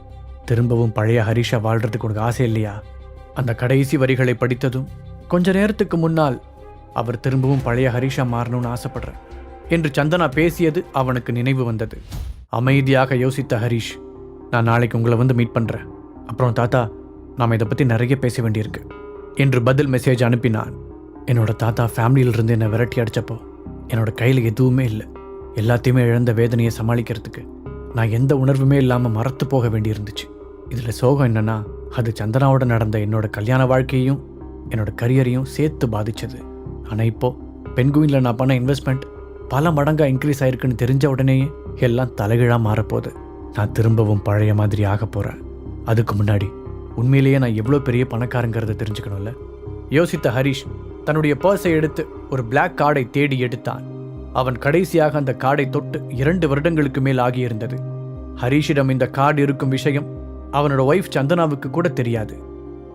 ஒரு வழியாக கண்டுபிடிச்சிட்டேன் சொன்ன ஹரிஷ் அந்த கார்டை திருப்பி அதன் பின்புறத்தில் இருந்த விஐபி எண்ணை டயல் செய்தான். Hello mister Harish, black card private VIP customer சேவைக்கு உங்களை வெல்கம் பண்ணுறோம். உங்களுக்கு என்ன உதவி தேவைப்படுதுன்னு தெரிஞ்சுக்கலாமா? ஒரு ஸ்வீட்டான குரல் அவனுக்கு பதில் அளித்தது. ஹலோ, என்னோட அக்கௌண்ட்டில் எவ்வளோ பேலன்ஸ் இருக்குன்னு தெரிஞ்சுக்க விரும்புகிறேன் கேட்ட ஹரிஷின் குரலில் ஒரு எக்ஸைட்மெண்ட் தெரிந்தது. Of course, 1 minute please. பதில் சொன்ன கஸ்டமர் சர்வீஸ் குரல் அதன் பிறகு சிறிது நேரம் அமைதியாக இருந்தது. ஹலோ மிஸ்டர் ஹரிஷ், நீங்கள் இன்னும் லைனில் இருக்கீங்களா? திடீரென்று அந்த பக்கம் குரல் ஒலிக்க, நான் லைனில் தான் இருக்கேன், நீங்கள் கொஞ்சம் என்னோட பேலன்ஸை செக் பண்ணி சொல்ல முடியுமா என்று மறுபடியும் கேட்டான் ஹரிஷ். மிஸ்டர் ஹரிஷ், என்னை மன்னிச்சிடுங்க. அன்ஃபார்ச்சுனேட்லி ஃபோன் மூலமாக கவுண்ட் பண்ண முடியாத அளவுக்கு உங்களோட அக்கௌண்ட்டில் இருக்கிற அமௌண்ட் பெருசாக இருக்குது. இதை பார்த்தா எங்கள் கம்ப்யூட்டரில் யூஸ்வலாக கால்குலேட் பண்ணுற டிஜிட்ஸை விட அதிகமாக இருக்குன்னு தோணுது. கம்ப்யூட்டரில் கவுண்ட் பண்ண முடியாத அளவுக்கு நம்பர்ஸ் காட்டுது. ஸோ உங்களோட கரெக்டான பேலன்ஸ் என்னன்னு தெரிஞ்சுக்க நீங்கள் நேரில் வந்து எங்கள் விஐபி ஆஃபீஸில் இருக்கிற ஒருத்தரை சந்திக்கணும். இது உங்களுக்கு ஓகேவா இருக்குமா? அந்த கஸ்டமர் கேர் பெண் சொன்னதை கேட்ட ஹரிஷுக்கு ஒரு நிமிடம் என்ன ரியாக்ட் செய்வதென்றே தெரியவில்லை. அவனுக்கு புறைக்கேறி இருமியபடி, எக்ஸ்கியூஸ் மீ, என்னோட பேலன்ஸில் உங்கள் கம்ப்யூட்டர் ஹேண்டில் பண்ணுறதை விட அதிகமான டிஜிட்ஸ் இருக்குன்னு சொல்கிறீங்க? அவன் நம்ப முடியாமல் கேட்டான். எஸ், ஆனால் இப்படி கூட நடக்கும்னு எனக்கு இப்போ தான் தெரியும். நான் இங்கே கிட்டத்தட்ட 10 வருஷத்துக்கு மேலே ஒர்க் பண்ணுறேன். ஃபர்ஸ்ட் டைம் இப்படி நடந்து பார்க்குறேன். மிஸ்டர் ஹரிஷ், என்னோட கெஸ்ஸிங் சரியாக இருந்தா நீங்கள் தான் இந்த ஸ்டேட்டோட பெரிய பணக்காரர்னு நினைக்கிறேன். அந்த பெண் ஆச்சரியத்துடன் கூறினாள். ஃபோனை கட் செய்த பிறகு எக்ஸைட்மெண்ட் தாங்க முடியாமல் யாஹூ என்று கத்தினான் ஹரிஷ். அதே நேரத்தில் ரூம் கதவின் அந்த பக்கத்தில் இருந்து தர்ஷினியின் குரல் கேட்டது. சந்தனா, இதை கேட்டியா? உன்னோட ஹஸ்பண்டு பேங்க்ல இருக்கிற அக்கௌண்ட் பேலன்ஸை செக் பண்றார். நினைக்கவே சிரிப்பா இருக்கு என்று கிண்டலாக கூறினாள். அதை கேட்டு திருதிருவென்று முழித்த ஹரிஷ் கதவை திறந்து கொண்டு சந்தனாவிடம் ஓடினான். சாரி, கொஞ்ச நேரத்துக்கு முன்னாடி நான் ஒட்டு கேட்கணும்னு நினைக்கல. ஆனால் உன்னோட கம்பெனிக்கு 4 கோடி ரூபா தேவைப்படுது, இல்லாட்டி திவால் ஆயிடும்னு நீ சொன்னதை நான் கேட்டேன். இந்த ப்ராப்ளத்தை சால்வ் பண்ண என்னால் முடியும் என்று சந்தனாவிடம் ஹரிஷ் சொன்னதை கேட்டு தர்ஷினி வெடித்து சிரித்தாள். எது, நீ சந்தனாவுக்கு ஹெல்ப் பண்ண போறியா? ஹரிஷ், உனக்கு பைத்தியம் பிடிச்சிருக்குன்னு நினைக்கிறேன். அவளுக்கு தேவைப்படுறது 4 கோடி 4000 ரூபாய் இல்லை. நீ ஏன் இந்த 2 வருஷமா உன்னோட ஒய்ஃப் தயவில் தான் வாழ்ற? இதில் ஏதோ ஹீரோ மாதிரி உன்னை காட்டிக்க நினைச்சு அவளுக்கு தேவையில்லாமல் பொய்யா ப்ராமிஸ் பண்ணுற. உன்னால் இவ்வளோ பணத்தை கொடுக்க முடியாதுன்னு எங்கள் எல்லாருக்குமே தெரியும். அப்புறம் ஏன் இப்படி காமெடி பண்ணிட்டு இருக்க? தர்ஷினி நக்கலாக கேட்டாள். ஓ, அப்போ நீங்கள் என்ன நம்பலையா? ஒரு அடி பின்னால் நகர்ந்த ஹரிஷ் திரும்பி தர்ஷினியையும் சந்தனாவையும் பார்த்தான். தர்ஷினி, இந்த மொமெண்ட்டை நல்லா ஞாபகம் வச்சுக்கோ. நான் அன்னைக்கே சொன்னல அப்படின்னு வந்து உன்கிட்ட சொல்லுவேன். அப்போ உன் முகத்தை எங்கே கொண்டு போய் வச்சுக்குவேன்னு பார்க்குறேன் என்று ஒரு சிரிப்புடன் கூற அவர்கள் இருவரையும் முறைத்த சந்தனா, என் கம்பெனி திவால் ஆக போகிறத பற்றி நீங்கள் 2 பேரும் பேசி சிரிக்கிறது எனக்கு சுத்தமாக பிடிக்கல. இது உங்கள் 2 பேர்த்துக்கு இடையில இருக்கிற போட்டி கிடையாது. இதில் நிறைய பேரோட வாழ்க்கை அடங்கியிருக்கு. என் கம்பெனியில் வேலை செய்கிறவங்களோட லைஃப்பை சேவ் பண்ணுறது என்னோட கடமை. ஹரிஷ், நீ 4 கோடி ரூபா கொடுக்குற மாதிரி இருந்தால் எனக்கு சந்தோஷந்தான். ஆனால் நமக்கு கல்யாணமான நாள்ல இருந்து எந்த வேலையிலையுமே நீ நிரந்தரமாக இருந்ததில்லை. ஸோ உன்னால் அவ்வளோ பணத்தை கொடுக்க முடியாதுன்னு நம்ம 2 பேருக்குமே நல்லாவே தெரியும். அப்புறம் தர்ஷினி, உன்னை எனக்கு ரொம்ப பிடிக்கும். பட் இப்போ ஒன்னாலையும் எனக்கு உதவ முடியாது. இப்போ நான் தூங்க போகணும். நாளைக்கு எனக்கு ரொம்ப டஃப்பான நாளாக இருக்க போகுது. ஸோ நான் இப்போ ரெஸ்ட் எடுக்கணும்னு நினைக்கிறேன். பொங்கி வந்த கண்ணீரை கஷ்டப்பட்டு கண்ட்ரோல் செய்து கொண்ட சந்தனா அவர்களுக்கு குட் நைட் சொல்லக்கூட மனமில்லாமல் ரூமிற்கு சென்றாள். சந்தனா சொன்னதும் சரி என்று பதில் சொன்ன ஹரிஷ் அங்கிருந்து அமைதியாக சென்றான். அன்றைய இரவு நிச்சயம் சந்தனாவுக்கு தனிமை தேவைப்படுகிறது என நினைத்த அவன் ரூமிற்குள் போகாமல் ஹாலிலேயே சோஃபாவில் படுத்துக்கொண்டான். அங்கு படுத்திருக்கும் போது அந்த கஸ்டமர் கேர் பெண்ணுடன் நடந்த பேச்சுவார்த்தையை பற்றி அவனால் நினைக்காமல் இருக்க முடியவில்லை. நான் உண்மையிலேயே தமிழ்நாட்டோட பெரிய பணக்காரனா? இது மட்டும் நிஜமா இருந்தா நான் சந்தனாவை மீட் பண்ணப்போ இருந்த அதே நிலைமைக்கு திரும்ப போயிருக்கேன்னு அர்த்தம். இந்த கொஞ்ச வருஷமா அவ என்னை கவனிச்சுக்கிட்டா. இப்போ நான் அவளை கவனிச்சிக்க வேண்டிய நேரம் வந்துருச்சு. இப்போ இருந்து எங்களோட லைஃப் மொத்தமாக சேஞ்ச் ஆக போகுது. அவளுக்காக நான் ஒரு சாம்ராஜ்யத்தை உருவாக்க போறேன். யோசித்துக்கொண்டே உறங்கி போனான் ஹரிஷ். அடுத்த நாள் காலையில் அவனுடைய மாமியார் திலகாவின் அர்ச்சனையை கேட்டுக்கொண்டேதான் அவன் எழுந்தான். உன்னோட வேலையை கூட ஒழுங்கா முடிக்காம நைட் ஃபுல்லாக வீடியோ கேம் விளையாடிட்டு இருந்தியா? அதான் இங்கேயே படுத்து தூங்கியிருக்க. அப்படி என்னத்தை தான் என் பொண்ணு உங்ககிட்ட பார்த்தானே தெரியல. எதுக்குமே லாய்க்கு இல்லாமல் என்ன ஜென்மமோ. திலகா அவர் பாட்டுக்கு பேசிக்கொண்டே போனார். வேகமாக படுக்கையில் இருந்து வாரி சுருட்டி கொண்டு எழுந்த ஹரிஷ், ஐயோ அப்படிலாம் இல்லைங்க அத்தை, நான் ஏன் இங்கே தூங்கினேன்னா சந்தனாவுக்கு... அவன் சொல்ல வந்ததை கை நீட்டி தடுத்த திலகா, சந்தனாவை பற்றி தான் நானும் சொல்ல வந்தேன். அவள் இப்போ வேலைக்கு போகணும் என்றார். சரி, நான் போய் அவள் என்ன பண்ணுறான்னு பார்க்குறேன். ஹரிஷ் சொல்ல, ரொம்ப நல்லது. அப்புறம் இன்னைக்கு அவளோட கார் எனக்கு தேவைப்படுது. அதனால் நீ அவளை கொண்டு போய் ஆஃபீஸில் ட்ராப் பண்ணிவிடு என்று கட்டளையிட்டார். ஓகே, பட் என்கிட்ட கார் இல்லையே, நான் பழைய பைக் தானே வச்சுருக்கேன். ஹரிஷ் தயக்கத்துடன் இழுத்தான். அதான் அது இருக்குல்ல, அப்புறம் என்ன, இன்னும் எதுக்காக வெயிட் பண்ணிட்டு இருக்க? போய் என்னோட ஒய்ஃபை கூட்டிகிட்டு போ என்று திலகா கூறினாள். நான் இதோ இப்போவே போகிறேன். வேகமாக சென்றவன் தங்களுடைய ரூம் கதவை தட்டினான். சந்தனா, எந்திரிச்சிட்டியா? ஹரிஷ் கேட்டதும், ஆமாம், நான் லேட்டாக தான் எந்திரிச்சேன்.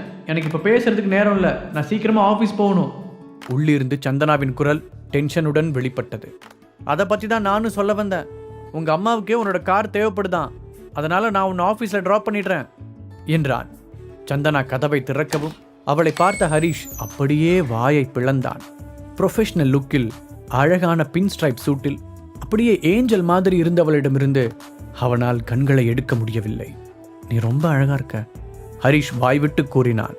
தேங்க்ஸ், பட் இதை பற்றி நாம் வண்டியில் போகும்போது பேசிக்கலாமா? இப்போ எனக்கு லேட் ஆயிடுச்சு. வாட்சை பார்த்தவாறு சொன்னாள் சந்தனா. அஃப்கோர்ஸ், போகலாம் சொன்ன ஹரிஷ் வேகமாக சென்று அவனுடைய பைக்கை ஸ்டார்ட் செய்தான். சந்தனா அவனுக்கு பின்னால் ஏறி உட்கார்ந்ததும், இந்த ஃபீலிங் எனக்கு ரொம்ப பிடிச்சிருக்கு. இந்த நிமிஷத்துல இருந்து உன்னை பார்த்துக்கிற பொறுப்பை ஃபுல்லாக நான் ஏற்றுக்கிறேன். சந்தனா, இனிமே நீ விரும்புகிற அதே பழைய ஹரிஷை நான் மாறப்போகிறேன். மனதிற்குள் உறுதி எடுத்துக்கொண்டான் ஹரிஷ். டிராஃபிக்கில் நிற்கும் பொழுது சந்தனா அவளுடைய கீழ் உதட்டை கடிப்பதை பார்த்தவன் அவளிடம் திரும்பி, என்னாச்சு சந்தனா, நீ அழகாக இருக்க, பட் நீ ஏதாவது ப்ரெஷரில் இருக்கும்போது தான் உன் உதட்டை கடிப்பேன்னு எனக்கு தெரியும் என்று கேட்டான். ஆமாம் ஹரிஷ், நான் கொஞ்சம் ப்ரெஷரில் தான் இருக்கேன். இன்றைக்கி காலையில் திரும்பவும் நான் ஸ்டேட்மெண்ட் செக் பண்ணேன். நான் பயந்த மாதிரியே தான் நடக்க போகுது. எப்படியும் இந்த 1 வீக்குள்ளே நான் எதிர்பார்க்குற மாதிரி இன்வெஸ்டர் கிடைக்க போகிறதில்ல. அநேகமாக இந்த வார கடைசியில் நாங்கள் திவால் ஆக போகிறத அஃபிஷியலாக அனௌன்ஸ் பண்ண போகிறோம். இன்றைக்கி ஆஃபீஸில் முக்கியமான ஷேர் ஹோல்டர்ஸ் மீட்டிங் நடக்க போகுது. எங்கள் கம்பெனியோட சேர்மனாக நடந்த எல்லா தப்புக்கும் நான் தான் பொறுப்பேற்றுக்கணும். அதோட எங்கள் ஸ்டாஃப்ஸோட நிலைமையை நினச்சி எனக்கு ரொம்ப கஷ்டமாக இருக்குது. இது எல்லாமே என்னோட தப்பு தான். சந்தனாவின் குரலில் சோகம் தெரிந்தது. நடந்த பிரச்சனையில் உன்னோட தப்பு எதுவும் இல்லை சந்தனா, ஹரிஷ் ஆறுதலாக சொன்னான். ஆமாம், பட் ஒரு கம்பெனியோட சேர்மனாக அங்கே நடக்கிற எல்லாத்துக்கும் பொறுப்பேற்றுக்க வேண்டிய கடமை எனக்கு இருக்குல்ல கூறிய சந்தனா கிரீன் லைட் எரிவதை பார்த்து, ஹரி நீ கொஞ்சம் ஃபாஸ்ட்டாக போறியா, எனக்கு ஆஃபீஸ்க்கு லேட் ஆச்சு என்றாள். தலையாட்டிய ஹரிஷ் வேகத்தை அதிகப்படுத்த சீக்கிரமாகவே அவர்கள் சந்தனாவின் அலுவலகத்தை வந்தடைந்தனர். ஹரிஷின் இடுப்பில் இருந்து கையை எடுத்தபடி இறங்கிய சந்தனா, நீ இவ்வளோ ஃபாஸ்ட்டாக என்னை கொண்டு வந்து ஆஃபீஸில் விடுவேன்னு எதிர்பார்க்கவே இல்லை. இப்படின்னு தெரிஞ்சிருந்தா உன்னை முன்னாடி இருந்தே என் ஆஃபீஸ் கொண்டு வந்து ட்ராப் பண்ணுன்னு சொல்லியிருப்பேன் என்று சிரித்துக்கொண்டே கூறினாள். ஹரிஷ் ஏதோ பதில் சொல்ல வர அங்கு வந்த ஒரு காருடைய சத்தம் அவனுடைய பேச்சை நிறுத்தியது. ஹரிஷும் சந்தனாவும் திரும்பி பார்க்க அவர்களுடைய லெஃப்ட் சைடில் ஹரிஷுடைய பழைய பைக்கிற்கு அருகில் ஒரு புத்தம் புதிய BMW கார் வந்து நின்றது. அதன் கதவு திறக்கப்பட்டதும் கோட் சூட் அணிந்த ஒரு உயரமான மனிதன் இறங்கினான். ஹாய் அசோக்.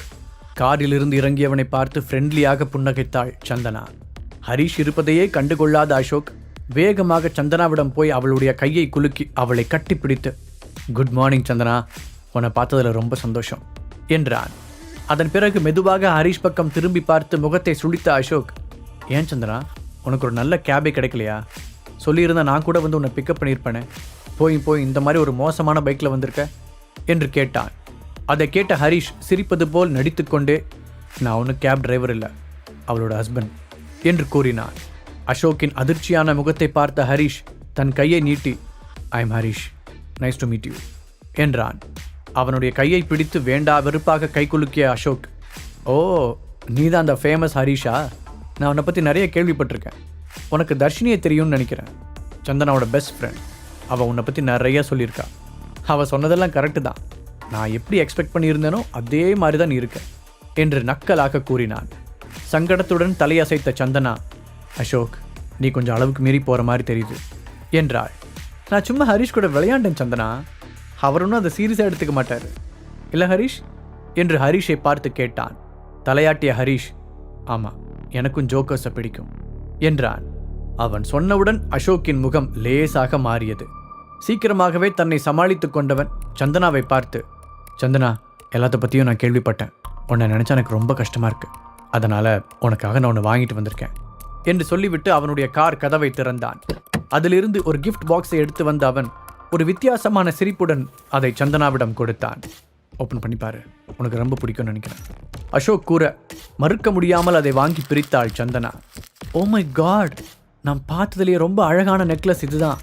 அசோக் நீ தேவையில்லாமல் அதிகமாக செலவு பண்ணியிருக்க, இது ரொம்ப காஸ்ட்லியான கிஃப்ட் சந்தனா ஆச்சரியத்துடன் கூறினாள். உனக்கு இது பிடிக்கும்னு எனக்கு நல்லா தெரியும் அசோக் பெருமையாக கூறினான். இதையெல்லாம் பார்த்து கொண்டிருந்த ஹரிஷின் முகம் இறுகியது. நான் சந்தனாவோட கம்பெனியை காப்பாற்ற ஹெல்ப் பண்ண போகிறேன். அதுக்கு முன்னாடி இந்த அசோக்கை கொஞ்சம் கவனிக்கணும். இவனோட மொழியே சரியில்லை. முதல்ல இவனை சந்தனா கிட்ட இருந்து தள்ளி வைக்கணும் என்று முடிவெடுத்தான்.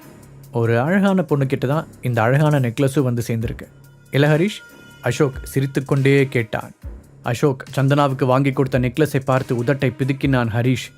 நெக்லஸ் முழுக்க நிறைய சின்ன சின்ன கிறிஸ்டல் கற்கள் ஜொலிக்க, நடுவில் இருந்த டாலரில் 3 கேரட் எடை இருக்கும் அளவிற்கு ஒரு பெரிய டைமண்ட் கல் இருந்தது.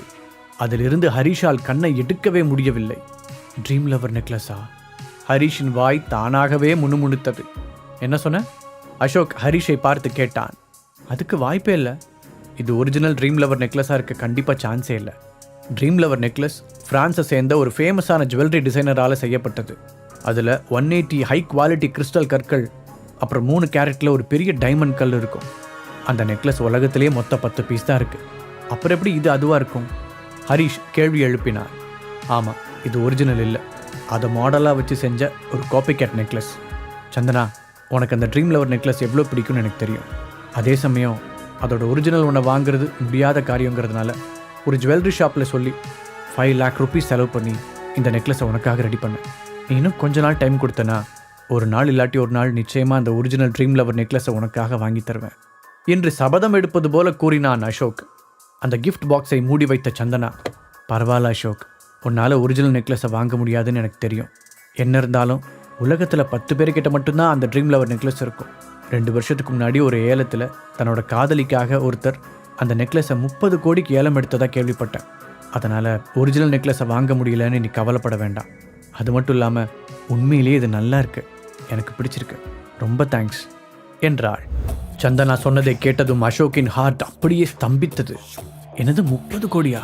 என்னோட மொத்த சொத்து மதிப்பே 35 கோடிக்குள்ளே தானே இருக்கும். கன்ஃபார்மாக என்னால் அதை இவளுக்கு வாங்கி தரவே முடியாது மனதிற்குள் நினைத்த அசோக், அந்த ட்ரீம் லவர் நெக்லஸ் உண்மையிலேயே ரொம்ப காஸ்ட்லி போல என்று கூறிவிட்டு கஷ்டப்பட்டு சிரித்து வைத்தான். அதற்குள் சந்தனாவிடம் வந்த ஹரிஷ், சந்தனா அந்த நெக்லஸை கொடு, நான் கொண்டு போய் அதை வீட்டில் வைக்கிறேன். உன்னோட ஹஸ்பண்டாக என்னால் செய்ய முடிஞ்ச ஹெல்ப் அதுதான் என்று கேட்க சந்தனாவும் சந்தோஷமாக, ரொம்ப தேங்க்ஸ் ஹரிஷ் என்று சந்தனா நெக்லஸை நீட்ட, ஹரிஷ் அந்த நெக்லஸை வாங்க கை நீட்டினான்.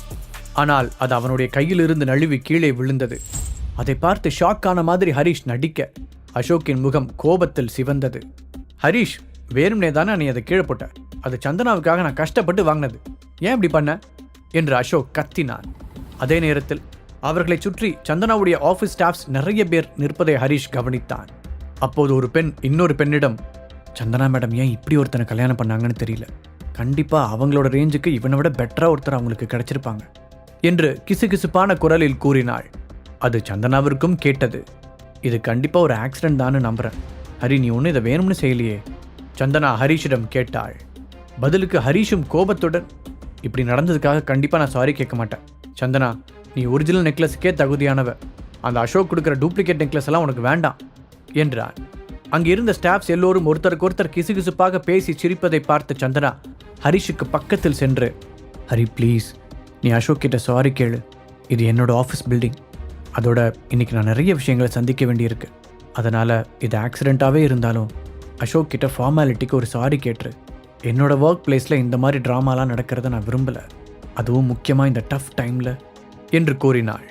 அவளிடம் மெதுவாக தலையாட்டிய ஹரிஷ் அசோக்கிடம் திரும்பி, என்னோட ஒய்ஃபுக்காக நீங்கள் வாங்கி கொடுத்த அந்த நெக்லஸை நான் கீழே போட்டதுக்கு சாரி என்று ஒரு போலியான மரியாதையுடன் கூறினார்.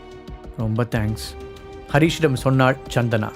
பின்பு ஹரிஷ் அசோக் இருவரையும் பொதுவாக பார்த்து, இப்போ எனக்கு லேட் ஆகுது, ஸோ நான் போகணும். 2 பேருக்கும் ரொம்ப தேங்க்ஸ், நான் அப்புறமா அவங்க கூட பேசுகிறேன் என்று கூறிவிட்டு அங்கிருந்து வேகமாக சென்றாள். அவள் லிஃப்டில் ஏறும் வரை பொறுமையாக பார்த்து கொண்டிருந்த ஹரிஷ் அதன் பிறகு கீழே குனிந்து அந்த நெக்லஸை எடுத்து அசோக்கின் மேலே எறிந்தான். அதிர்ச்சியான அசோக் சுதாரித்து அதை பிடிக்கும் முன் அந்த நெக்லஸ் மீண்டும் கீழே விழுந்தது. அதிலிருந்த போலியான டைமண்ட் கல் தனியாக பிரிந்து தரையில் உருண்டு ஓடியது. பின்னால் கத்திக்கொண்டிருந்த அசோக்கை கண்டுகொள்ளாமல் ஹரிஷ் தன்னுடைய பைக்கை எடுக்கச் சென்றான். டேய் நில்லு, நான் கத்துறது உனக்கு கேட்குதுன்னு எனக்கு நல்லா தெரியும். இப்போ நிற்க போறியா இல்லையா? பின்னால் ஓடி வந்து ஹரிஷை பிடித்து நிறுத்தினான் அசோக். இந்த நெக்லஸ் நீ நினைக்கிறத விட அதிகமான வேல்யூ இருக்கிற ஒன்று, அதை போய் நீ உடைச்சிட்ட. பாவம் சந்தனா, அவளுக்கு நல்லதா ஏதாவது கிடைச்சா அதையும் நீ விட மாட்டல்ல?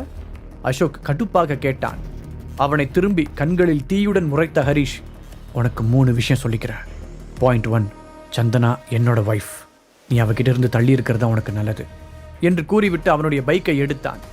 பைக்கை ஸ்டார்ட் செய்வதற்கு முன்பு அசோக்கை பார்த்த ஹரிஷ், பாயிண்ட் 2, என்னோட ஒய்ஃபுக்கு கிஃப்ட் வாங்கி கொடுக்கறது என்னோட வேலை. அதனால் இன்னைக்கு நைட் நான் உண்மையான ட்ரீம் லவர் நெக்லஸை என்னோட ஒய்ஃபுக்கு வாங்கி தரப்போகிறேன். என்னோட ஒய்ஃப் கண்டிப்பாக ஒரிஜினலுக்கு தகுதியானவ.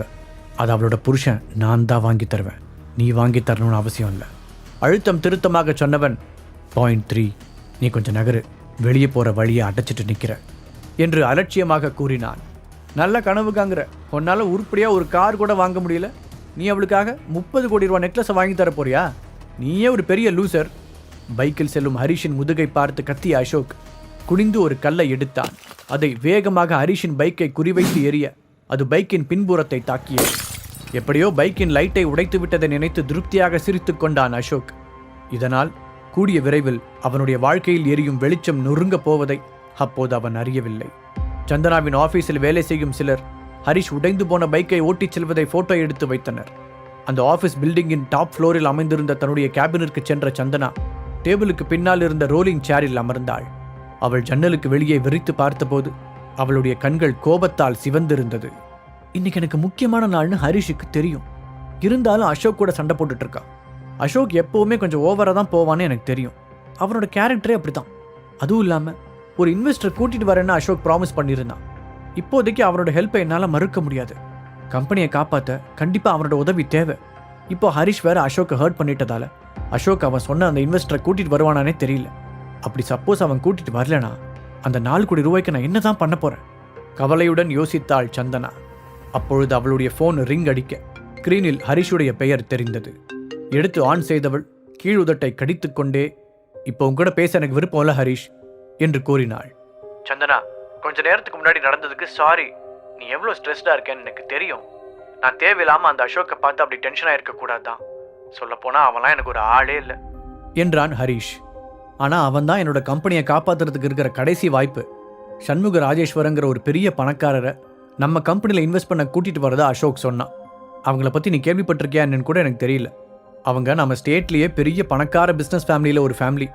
அவங்க நினச்சா கண்டிப்பாக இந்த கம்பெனியை காப்பாற்ற முடியும் என்றாள். அதை கேட்டு ஹரிஷ் தனக்குள் சிரித்து கொண்டான். இவ்வளோ நாள் என் கூட இருந்தும் என் பேருக்கு பின்னாடி என்ன பேர் இருக்குன்னு நீ கவனிக்கல. அப்படியே கவனிச்சிருந்தாலும் ரெண்டையும் ஒன்றா கனெக்ட் பண்ணி பார்த்துருக்க மாட்டேன். ஏதோ கோயின்சிடென்ட்னு நினச்சிருப்பேன். ஆனால் சந்தனா, நீ ஒரு விஷயத்தை கரெக்டாக சொன்ன. என்னதான் ராஜேஸ்வர் குடும்பம் திவாலாக போகிறதா இருந்தாலும் அந்த குடும்பத்தில் ஒருத்தன் தான் இன்றைக்கி இந்த ஸ்டேட்டோட நம்பர் 1 பணக்காரன். அவன் தான் இன்றைக்கி அவளோட கம்பெனியை காப்பாற்ற போகிறான். அந்த ஒருத்தன் நான் தான்னு உன்கிட்ட இப்போ உண்மையை சொல்ல முடியாது. நான் என்னோடய ஒரிஜினல் பேக்ரவுண்டை பற்றி ரொம்ப நாளாக உன்கிட்ட போய் சொல்லிட்டேன். உன்கிட்ட எல்லா உண்மையையும் சொல்கிறதுக்கு சீக்கிரமே ஒரு சந்தர்ப்பத்தை உருவாக்கணும். இல்லாட்டி நான் உன்னை மொத்தமாக இழக்கிறதுக்கு கூட வாய்ப்பு இருக்குது. மனதிற்குள் நினைத்தான் ஹரிஷ். சந்தனா, சீக்கிரமே எல்லாமே சரியாயிடும்னு நான் உனக்கு ப்ராமிஸ் பண்ணுறேன். இப்போ நீ பிஸியாக இருக்கேன்னு எனக்கு நல்லா தெரியும். ஸோ நான் உன்னை டிஸ்டர்ப் பண்ண விரும்பலை. ஆனால் நான் உங்ககிட்ட ஒன்று மட்டும் சொல்ல விரும்புகிறேன். ஐ லவ் யூ சந்தனா என்றான். சந்தனாவின் கண்களில் அவளையும் அறியாமல் கண்ணீர் வழிய, எனக்கு தெரியும் என்று பதிலளித்தாள். ஃபோனை கட் செய்த ஹரிஷ், சந்தனாவை திரும்பவும் பழைய மாதிரியே என்னை லவ் பண்ண வைக்க போகிறேன். இது கண்டிப்பாக அவளோட தப்பு இல்லை, என்னோட தப்பு தான். எல்லாத்தையும் இழந்துட்டோங்கிற கவலையில் நான் என்னையே மறந்துட்டேன். ஆனால் நான் இதுக்கு மேலே அப்படி இருக்க போகிறதில்ல. சந்தனாவுக்கு தகுதியானவனா என்னை நானே உருவாக்கிக்க போகிறேன். முடிவு செய்தவன் ஆழ்ந்த மூச்சை எடுத்துவிட்டு அவனுடைய ஃபோனில் 2 ஆண்டுகளுக்கு முன்பாக அவனை வீட்டை விட்டு துரத்தியவரின் எண்ணை அழுத்தினான். நீ கால் பண்ணுவேன்னு எனக்கு நல்லாவே தெரியும். ஒரு வயதானவரின் கம்பீரமான குரல் அந்த பக்கம் கேட்டது. ஹாய் தாத்தா, சும்மா ஃபார்மாலிட்டிக்கு எதையாவது பேசி டைமை வேஸ்ட் பண்ண வேண்டாம். ராஜேஸ்வரன் ஃபேமிலியோட பிரச்சனையை தீர்க்க என்கிட்ட இருக்கிற பணத்தை வச்சு ஹெல்ப் பண்ண முடியும்னு சொல்கிறதுக்காக தான் நான் கூப்பிட்டேன். ஆனால் அதுக்கு முன்னாடி என்கிட்ட 2 கண்டிஷன்ஸ் இருக்குது. ஃபர்ஸ்ட், இன்றைக்கி நைட் 6 மணிக்கு முன்னாடி நீங்கள் எனக்கு ஒரு ட்ரீம் லவர் நெக்லஸை வாங்கி தரணும். 2வது கண்டிஷன், நான் சொல்கிற அசோக்னு ஒருத்தனோட பிஸ்னஸை உரு தெரியாமல் அழிக்கணும் என்றான். தாத்தாவுடன் பேசிவிட்டு ஃபோனை வைத்த ஹரிஷ், இனி இங்கே எல்லாமே தலைகீழாக மாறப்போகுது. இப்போ தான் என்னோட ஆட்டத்தை ஆரம்பிச்சிருக்கேன், இனிதான் இருக்கு வேடிக்கையே என்று தனக்குள் நினைத்து கொண்டான். அப்போது சந்தனாவிடமிருந்து அவனுக்கு ஒரு மெசேஜ் வந்தது. அதில், கொஞ்ச நேரத்துக்கு முன்னாடி நான் உங்ககிட்ட அப்படி பேசினதுக்காக சாரி. சீக்கிரமே நமக்குள்ளே எல்லாமே பழைய மாதிரி ஆகணும்னு ஆசைப்பட்றேன். அதுக்கு முன்னாடி இன்றைக்கி நைட் எங்கள் ஃபேமிலியோட கெட் டுகெதர் இருக்கிறத உனக்கு ஞாபகப்படுத்தலான்னு தான் மெசேஜ் பண்ணேன். அந்த பார்ட்டிக்கு போட்டுட்டு வர ஏதாவது நல்லதாக ஒரு ட்ரெஸ் எடுத்துக்க முடியுமா? என்னோடய ஃபேமிலி பற்றி உனக்கே நல்லா தெரியும். ஏற்கனவே என் வேலையை பற்றி வேற அவங்கக்கிட்ட இருந்து நிறைய ப்ரெஷர். அவங்கக்கிட்ட நீ ஒரு நல்ல இம்ப்ரெஷன் ஏற்படுத்தினேன்னா அது எனக்கு ரொம்ப ஹெல்ப்ஃபுல்லாக இருக்கும் என்று இருந்தது. அதை பார்த்து சிரித்த ஹரிஷ், கண்டிப்பாக உனக்காக நான் என்ன வேணால் செய்வேன். நீ வேணா பாரு, ப்ராமிஸாக இன்னைக்கு நீயும் உன் ஃபேமிலியும் பெருமைப்படுற மாதிரி தான் நான் நடந்துக்க போகிறேன்.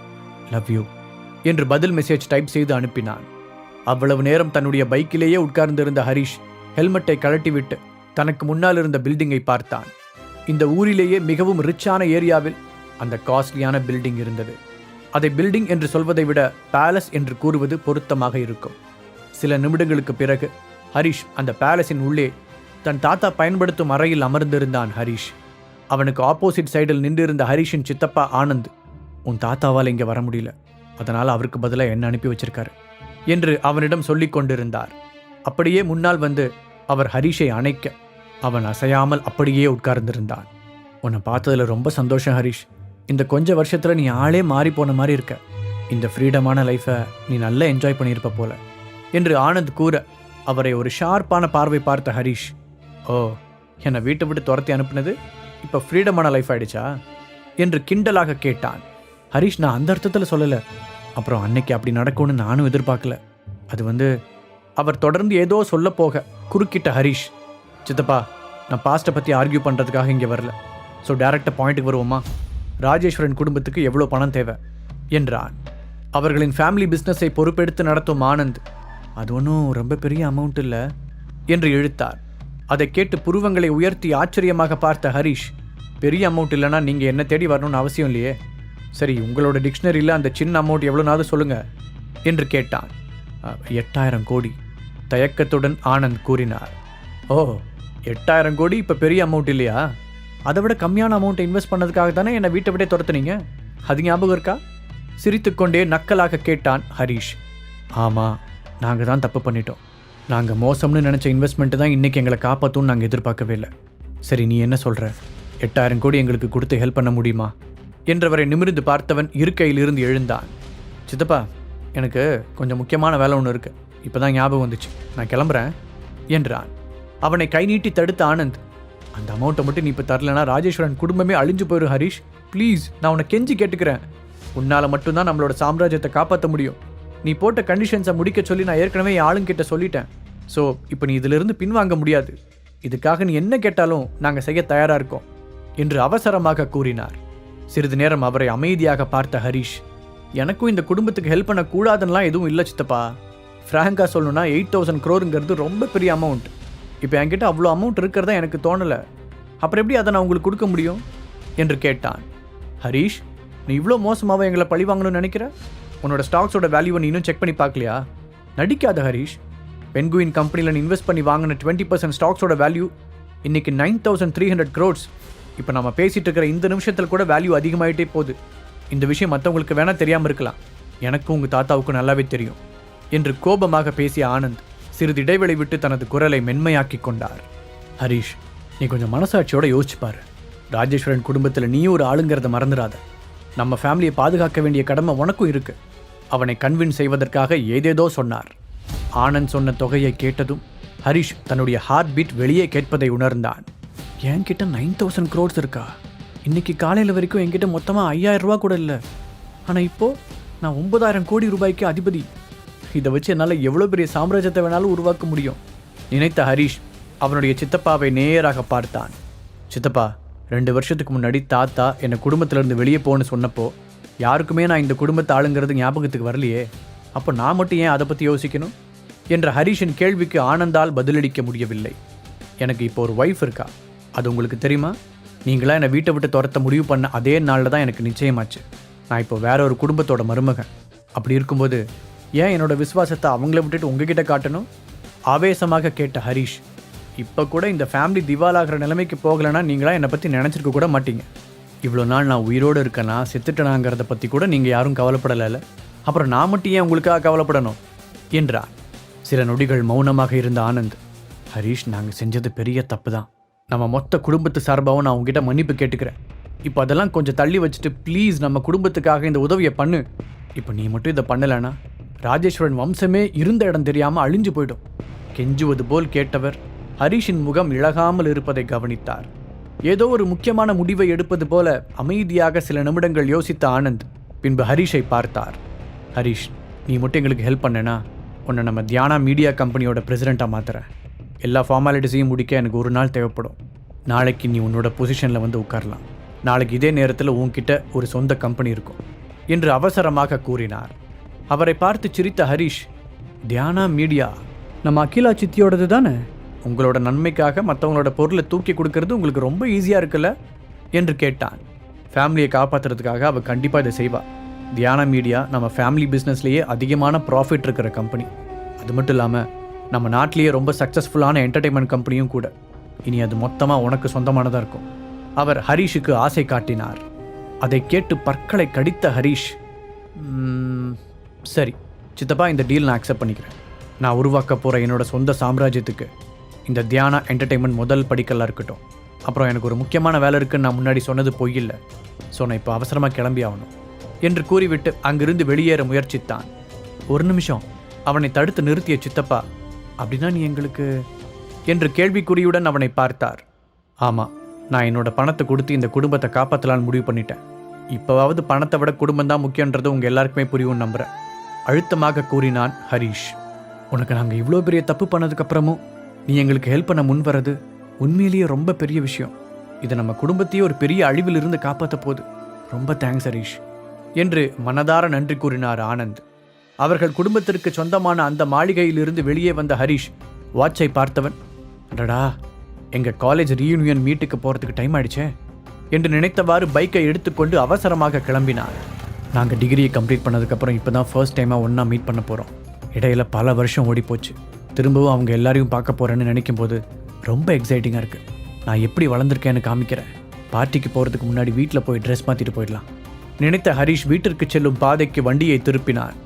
என்னோடய லைஃபே மொத்தமாக மாறப்போகுது. என்னால் இப்போ அதை ஃபீல் பண்ண முடியுது. இன்றைக்கி நைட்டுக்குள்ளே என் குடும்பத்தோட மரியாதையும் காலேஜ் மேட்ஸோட பொறாமையும் என் மாமியாரோட மதிப்பையும் எல்லாத்தையும் விட முக்கியமாக என் ஒய்ஃபோட அன்பையும் நான் அடைய போகிறேன்.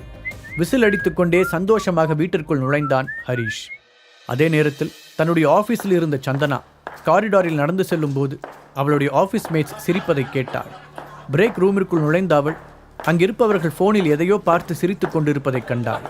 மெதுவாக எட்டி பார்த்த அவர்கள் பார்த்து கொண்டிருந்த வீடியோவை கவனித்தாள். அதில் ஹரிஷ் பின்புறம் உடைந்து போன ஓட்ட பைக்கை ஓட்டிச் செல்லும் காட்சி பதிவாகி இருந்தது. அதை பார்த்து சிரித்த ஒரு லேடி ஸ்டாஃப், இதை பார்த்தா ஒரே காமெடியாக இருக்குது. இப்படி உடஞ்சி போன பைக்கை கூட விடாமல் ஓட்டிட்டு போகிற ஒருத்தனை இப்படி தான் மேடம் கல்யாணம் பண்ணிட்டாங்கன்னு எனக்கு தெரியல. இப்படி ஒரு ஆளை நான் பார்த்ததே இல்லை என்று கமெண்ட் அடித்து கொண்டிருந்தார். ஆமாம், இந்த மாதிரி ஒரு லூசரை மேடம் ஏன் இன்னும் டிவோர்ஸ் பண்ணாமல் வச்சுருக்காங்கன்னு கூட எனக்கு தெரியல. இன்னொரு பெண் வருத்தத்துடன் கூறினாள். அதற்குள் அங்கு மூன்றாவதாக இருந்த ஒரு பெண், அதை விட பெரிய காமெடி என்ன தெரியுமா, நான் ஆஃபீஸுக்குள்ளே என்ட்ரி ஆகும்போது அவர் நம்ம மேடத்துக்கு ட்ரீம் லவர் நெக்லஸை வாங்கித்தரேன்னு ப்ராமிஸ் பண்ணிட்டு இருந்தார் என்று சிரிப்பை அடக்கிக் கொண்டே கூறினாள். அதை கேட்டு அங்கிருந்த அனைவரும் வெடித்து சிரித்தனர். இதான் இந்த இயரோட பெரிய ஜோக்குன்னு நினைக்கிறேன். அந்த நெக்லஸை பற்றி தெரியாமல் ஏதோ பொட்டி கடையில் வாங்கி கொடுக்குற கடலை மிட்டாயின்னு நினச்சிட்டார் போல. அவரோட செலவுக்கே மேடம் தான் காசு கொடுக்குறாங்க, இதில் ஒரு ட்ரீம் லவர் நெக்லஸை வாங்கி தர போறாரமா. ஐயோ ஐயோ. சந்தனா நிற்பதை கவனிக்காமல் அங்கிருந்த அனைவரும் மாற்றி மாற்றி ஹரிஷை கேலி செய்து சிரித்து கொண்டிருந்தனர். அப்பொழுது ஒரு பெண் சந்தனாவை கவனித்து மற்றவர்களுக்கு செய்கை காண்பிக்க எல்லோரும் பதட்டத்துடன் சந்தனாவை திரும்பி பார்த்தனர். அவர்களுக்கு நேராக கை கட்டி நின்று கொண்டிருந்த அவளை பார்த்து மன்னிப்பு கேட்பது போல தலையை குனிந்த அவர்கள், சாரி மேடம், நீங்கள் இங்கே இருக்கிறது எங்களுக்கு தெரியாது என்று தயக்கத்துடன் கூறினர். உங்களுக்கு தெரியாத விஷயம் இன்னும் நிறையா இருக்குன்னு நினைக்கிறேன். அப்புறம் ஒருத்தர் முட்டாள்னு சொல்கிறதுக்கு முன்னாடி ரொம்ப கவனமாக இருங்க. நான் எப்பவும் ஒரே மாதிரி சிரிச்சுக்கிட்டே இருக்க மாட்டேன். அமைதியாக பதில் கூறினாள் சந்தனா. ஆனால் அவளுடைய வார்த்தைகள் ஒவ்வொன்றும் கத்தியைப் போல ஷார்ப்பாக வந்து விழுந்தது. ரியலி சாரி மேம், நாங்கள் இப்போவே எங்கள் டேபிளுக்கு போகிறோம். சந்தனாவின் ஆஃபீஸ் ஸ்டாஃப்ஸ் அவளிடம் மன்னிப்பு கேட்டுவிட்டு அங்கிருந்து விரைந்து சென்றனர். அவர்கள் பேசியதை கேட்டு மிகுந்த மன உளைச்சலுக்கு ஆளான சந்தனா வேகமாக தன்னுடைய ஆஃபீஸ் ரூமிற்கு திரும்பி வந்து கதவை மூடினாள். அந்த கதவில் சாய்ந்து தன்னுடைய வாழ்க்கையை நினைத்து அப்படியே அழத் தொடங்கினாள். ஹரிஷ் கண்டிப்பாக ஒரு முட்டாள் இல்லைன்னு எனக்கு நல்லா தெரியும். ஆனால் அது அவனுக்கும் புரியணும்னு தான் ஆசைப்பட்றேன். எங்களுக்குள்ளே இருக்கிற இந்த ரிலேஷன்ஷிப்பை காப்பாற்ற நான் எவ்வளோ போராடிட்டு தான் இருக்கேன். பட் என்னால் முடியல. என்ன ஆனாலும் சரி, அவ்வளோ சீக்கிரம் நான் அவனை கைவிட்ட மாட்டேன் என்று தனக்குள் பேசியபடி அழுது ஓய்ந்தாள் சந்தனா. அதே சமயத்தில் வீட்டிற்குள் நுழைந்த ஹரிஷ் அவனுடைய மாமியார் திலகா ஹால் சோஃபாவில் அமர்ந்து டிவி பார்த்து கொண்டு இருப்பதை பார்த்தான். அவன் உள்ளே வரும் சத்தம் கேட்டதும் திரும்பி பார்த்த அவர், ஹரிஷ் இங்கே வா, உங்ககிட்ட ஒன்று கேட்கணும் என்று அழைத்தார். ஹரிஷும் கண்களில் குழப்பத்துடன் அவருக்கு பக்கத்தில் சென்றான். ஹரிஷ், உனக்கும் சந்தனாவுக்கும் கல்யாணம் ஆகி 2 வருஷம் ஆகப்போகுது. ஆனால் இன்னும் ஒரு பேரப்பிள்ளை எங்களால் பார்க்க முடியல. உங்கள் ஃபேமிலியில் குழந்தை பிறக்கிறது சம்பந்தமாக ஏதாவது ஜெனட்டிக் ப்ராப்ளம் இருக்கா என்று கேட்டார். அதை கேட்டு ஹரிஷின் முகம் மாறியது. அப்படிலாம் எதுவும் இல்லை, என்னோட பேரண்ட்ஸ் இன்னும் ரொம்ப ஆரோக்கியமாக இருக்காங்க. எங்களோட பரம்பரையிலையும் அப்படி எந்த பிரச்சனையும் கேள்விப்பட்டதே இல்லை என்று பதட்டமாக பதில் சொன்னார். கண்களை சுருக்கி அவனை பார்த்த திலகா, அப்படியா, ஆனால் எங்களுக்கு இதுவரைக்கும் உன்னோட பேரண்ட்ஸை பற்றி பெருசாக எதுவுமே தெரியாது. அப்புறம் நீ சொல்கிறத மட்டும் வச்சு எப்படி நம்புறது? எதுக்கும் நான் ஒரு மெடிக்கல் செக்கப்புக்கு ஏற்பாடு பண்ணுறேன். நீ உன்னோட பேரண்ட்ஸை வர சொல்லு. உன்னோட சைடில் ஜெனட்டிக்காக எந்த ப்ராப்ளமும் இல்லைன்னு நான் கன்ஃபார்மாக தெரிஞ்சுக்கணும். திலகா ஆர்டர் போடுவது போல கூற முகத்தை சுளித்தான் ஹரிஷ். அதான் தேவையில்லைன்னு சொல்கிறேனே, அவங்க எப்போவுமே ரொம்ப நல்லா ஹெல்த்தியாக தான் இருக்காங்க. தேவையில்லாமல் நான் அவங்க பணத்தை வேஸ்ட் பண்ண விரும்பலை என்று பதில் கூறினான். ஆமாம், நீ ஏன் இவ்வளோ பதட்டப்படுற? நான் உன் பேரண்ட்ஸை மெடிக்கல் செக்கப் பண்ணணும்னு தானே சொல்கிறேன். அதுவும் உங்களோட நல்லதுக்கு தானே. அதனால் பதிலுக்கு பதில் பேசாமல் சொன்னதை செய். இப்போ எனக்கு வெளியில் கொஞ்சம் வேலை இருக்குது. நைட்டு நடக்க போகிற ஃபேமிலி கெட் டுகெதரில் நாம் மீட் பண்ணலாம் சொன்ன திலகா அவனுடைய பதிலை கூட எதிர்பார்க்காமல் அங்கிருந்து கிளம்பி சென்றார். சற்று நேரம் அதே இடத்தில் அசையாமல் நின்றிருந்த ஹரிஷ் தலையை குலுக்கி தன்னை மீட்டு கொண்டான். கையை திருப்பி வாட்சை பார்த்த அவன், ஐயோ, ரீயூனியன் மீட்டப்புக்கு டைம் ஆயிடுச்சு, இவங்க பிரச்சனை அப்புறமா பார்க்கலாம் என்று வேகமாக ட்ரெஸ் சேஞ்ச் செய்தான். பின்பு மீட்டப் நடக்கும் மிகப்பெரிய ஆடம்பரமான ஹோட்டலுக்கு தன்னுடைய பைக்கில் கிளம்பினான். ஹோட்டலுக்கு முன்னால் இருந்த பார்க்கிங்கில் தனது பைக்கை விட்ட அவன் அதன் கண்ணாடியை பார்த்து கலைந்திருந்த தலைமுடியை சரி செய்து கொண்டான். ஹரிஷ், நீதான் அது? அவனுக்கு பின்னால் இருந்து ஒரு குரல் கேட்டது. அங்கு ஒரு மெர்சிடிஸ் பென்ஸ் காரை நிறுத்திவிட்டு அதிலிருந்து இறங்கிக் கொண்டிருந்தான் அஜய், ஹரிஷின் பழைய கிளாஸ்மேட். அஜயை பார்த்தவுடன் ஹரிஷின் கண்கள் ஆச்சரியத்தால் விரிந்தது. ஏ அஜய், நீ மட்டும் என்ன அப்படியே காலேஜில் பார்த்த மாதிரியே இருக்க? உனக்கு வயசே ஆகாதடா. அதுவும் இல்லாமல் அப்போ மாதிரியே இப்போவும் பாப்புலராக இருக்கான்னு வேற கேள்விப்பட்டேன். எப்பட்றா என்று வியப்பு மாறாமல் கேட்டான் ஹரிஷ். இந்த விஷயத்தில் நான் ரொம்ப லக்கின்னு நினைக்கிறேன். அஜய் சிரித்துக்கொண்டே விளையாட்டாக பதில் சொன்னான். கேட்கவே ரொம்ப சந்தோஷமாக இருக்கு. அப்புறம் உன்னோட காரு ரொம்ப பியூட்டிஃபுல்லாக இருக்குடா. ஹரிஷ் திறந்த மனதுடன் பாராட்டினான். அப்போது ஹரிஷின் பைக்கை கவனித்த அஜய், நீயும் மாறாமல் எப்பவும் போல வினோதமாக தான் இருக்க. உண்மையாகவே இந்த வண்டியிலேயே இவ்வளோ தூரம் வந்த என்று கேட்டான். ஆமாம், என்னோட சொந்த பணத்தில் நான் ஃபஸ்ட்டு வாங்கின திங்ஸில் இதுவும் ஒன்று. யாராவது ஒருத்தர் வாங்கி கொடுக்கறத விட நம்மளா சம்பாதிச்சு ஒரு பொருளை வாங்கும்போது அது இன்னும் எக்ஸைட்டிங்காக இருக்கும். ஹரிஷ் சந்தோஷத்துடன் கூறினான். அதை கேட்டு தோள்களை குலுக்கிய அஜய், கூல் ஸ்டோரி ப்ரோ, சரி உள்ளே போகலாமா? யாரெல்லாம் இன்னும் அப்படியே இருக்கா, யாரெல்லாம் வயசாயிட்டாங்கன்னு பார்ப்போம் என்று சொல்ல ஹரிஷும் அவனுடன் சேர்ந்து சிரித்து பேசிக்கொண்டே உள்ளே சென்றான். ஹரிஷும் அஜயும் ஒன்றாக உள்ளே வருவதை அங்கே இருந்த எல்லோரும் ஆச்சரியத்துடன் பார்த்தார்கள். அஜய், இவ்வளோ நாள் கழிச்சு உன்னை பார்க்கறதுல ரொம்ப சந்தோஷம். கூட்டத்தில் பழக்கமான குரல் ஒன்று கத்த அங்கிருந்த மற்றவர்களும் அஜயுடன் பேச ஆர்வம் காட்டினர். அஜய் தனக்கு பக்கத்தில் இருந்த ஹரிஷை கை காட்டி, நான் யாரை கூட்டிட்டு வந்திருக்கேன்னு பாருங்க, ஹரிஷ் உண்மையிலேயே இப்ப பெரிய ஆளா வளர்ந்துட்டான் என்று கூறினான். உடனே அவர்கள் ஹரிஷை பார்த்து தங்களுக்குள் கிசுகிசுக்க தொடங்கினர். ஹரிஷ் காலேஜ் படிக்கும் போதே யாரு கூடயும் பெருசா ஒட்டாம தான் இருப்பான். ஆனா இப்ப என்னமோ அஜய் மாதிரி ஒருத்தன் கூட சேர்ந்து வரான். ஒருவேளை நமக்கு தான் அவனை பத்தி சரியா தெரியலையோ, நானும் அப்படிதான் நினைக்கிறேன் என்று ஒருவருக்கொருவர் பேசிக் கொண்டார்கள். அந்த பார்ட்டி ஹாலில் இருந்தவர்களை ஒரு முறை பார்வையால் வலம் வந்த ஹரிஷ், இங்க வந்திருக்கிறதுலேயே நான் தான் ரொம்ப சிம்பிளா ட்ரெஸ் பண்ணியிருப்பேன் போலயே, இதை பார்த்தா இவங்க எல்லாரும் என்னை குறைச்சிதான் இட போடுவாங்க மனதிற்குள் நினைத்த ஹரிஷ் அஜயிடம் திரும்பி, சரி அஜய், நான் போய் உட்கார்றேன், நம்ம அப்புறமா பேசலாம் என்றான். ஓகே ஹரிஷ் பதிலளித்த அஜய் அவனின் நண்பர் கூட்டத்தில் கலந்தான். அங்கு காலியாக இருந்த ஒரு சேரில் அமர்ந்த ஹரிஷ் தன்னுடைய கிளாஸ்மேட்டுகளை சந்தோஷமாக பார்த்தான். பின்னால் அமர்ந்து அங்கு நடக்கும் எல்லாவற்றையும் அமைதியாக கவனிப்பது அவனுக்கு மகிழ்ச்சியை தந்தது. அப்பொழுது திடீரென்று அந்த இடம் பரபரப்பாக அவர்களின் கிளாஸ்மேட் ரித்திகா உள்ளே வந்து கொண்டிருந்தாள். வாவ், இவ ரொம்ப அழகா இருக்காளே. ஆமா, காலேஜ் படிக்கும்போது இவ தான் கேம்பஸ் பியூட்டியா இருந்தா. நம்ம காலேஜ்லேயே அவ தான் ரொம்ப அழகும் கூட. இப்பவும் அப்படிதான் இருக்கா நினைத்த ஹரிஷ் அவளுக்கு ஹாய் சொல்வதற்காக எழுந்தான்.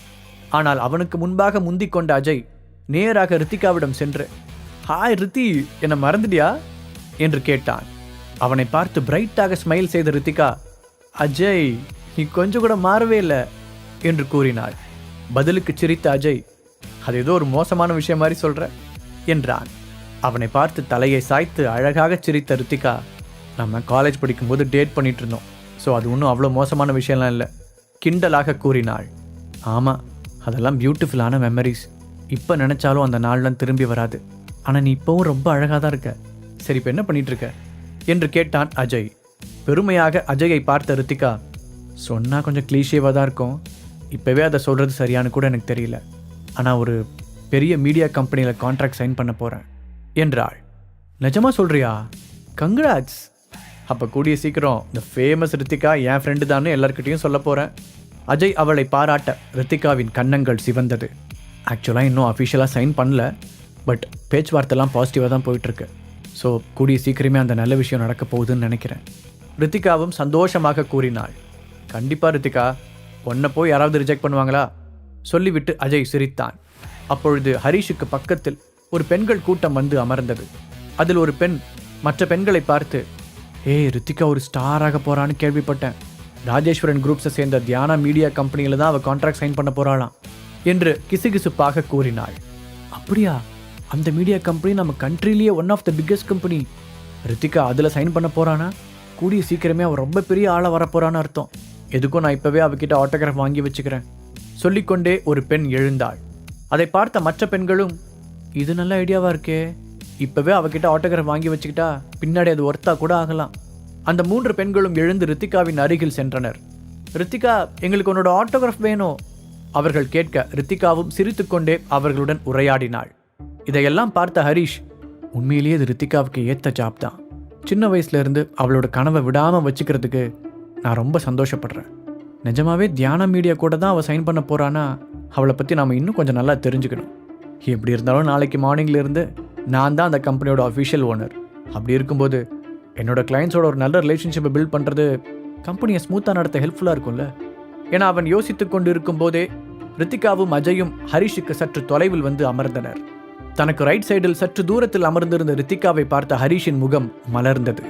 நம்ம தான் அந்த கம்பெனியோட ஓனருங்கிற விஷயத்த இவகிட்ட சொல்லலாமா? எப்படி பார்த்தாலும் நாங்கள் சேர்ந்து தான் ஒர்க் பண்ண போகிறோம். ஸோ ஃபர்ஸ்ட் அவ கூட நான் ஒரு ஃப்ரெண்ட்ஷிப் உருவாக்கிக்கணும். ரித்திகாவின் அழகான கண்களை பார்த்து கொண்டே முடிவெடுத்தான் ஹரிஷ். த ஃபேமஸ் தியானா மீடியா கம்பெனியை இனிமேல் தான் தான் நடத்தப் போகிறேன் என்பதை நினைத்து ஹரிஷுக்கு எக்ஸைட்டிங்காக இருந்தது. அதிலும் அவனுடைய பழைய கிளாஸ்மேட் ரித்திகா அங்கு இணைந்து பணிபுரிய போவதை அறிந்ததும் உற்சாகமாக உணர்ந்தான். அதனால் அதை பற்றி அவளுடன் பேசலாம் என்று ரித்திகாவிற்கு லெஃப்ட் சைடில் காலியாக கிடந்த சேரில் உட்கார போனான் ஹரிஷ். அப்போது, சாரி, இந்த சீட்டை என்னோட பெஞ்ச்மேட் ஜெசிகாவுக்காக ரிசர்வ் பண்ணி வச்சிருக்கேன் என்று அவன் முகத்தை கூட பார்க்காமல் கூறினாள் ரித்திகா. ஆனால் ஜெசிகா ஆல்ரெடி அங்கே உட்கார்ந்திருக்காளே. ஹரிஷ் அவர்களிடமிருந்து 4-5 வரிசை முன்னால் உட்கார்ந்திருந்த பெண்ணை கை காட்டி கேட்டான். அவனின் முகம் குழப்பத்தால் நிறைந்திருந்தது.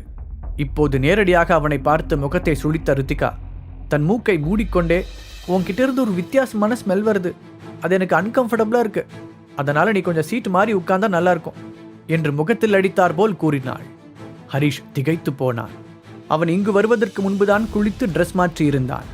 இவளுக்கு நிஜமாவே மூக்கில் ஏதாவது பிரச்சனை இருக்கணும் நினைத்த ஹரிஷ் ஏதோ சொல்ல வந்தான்.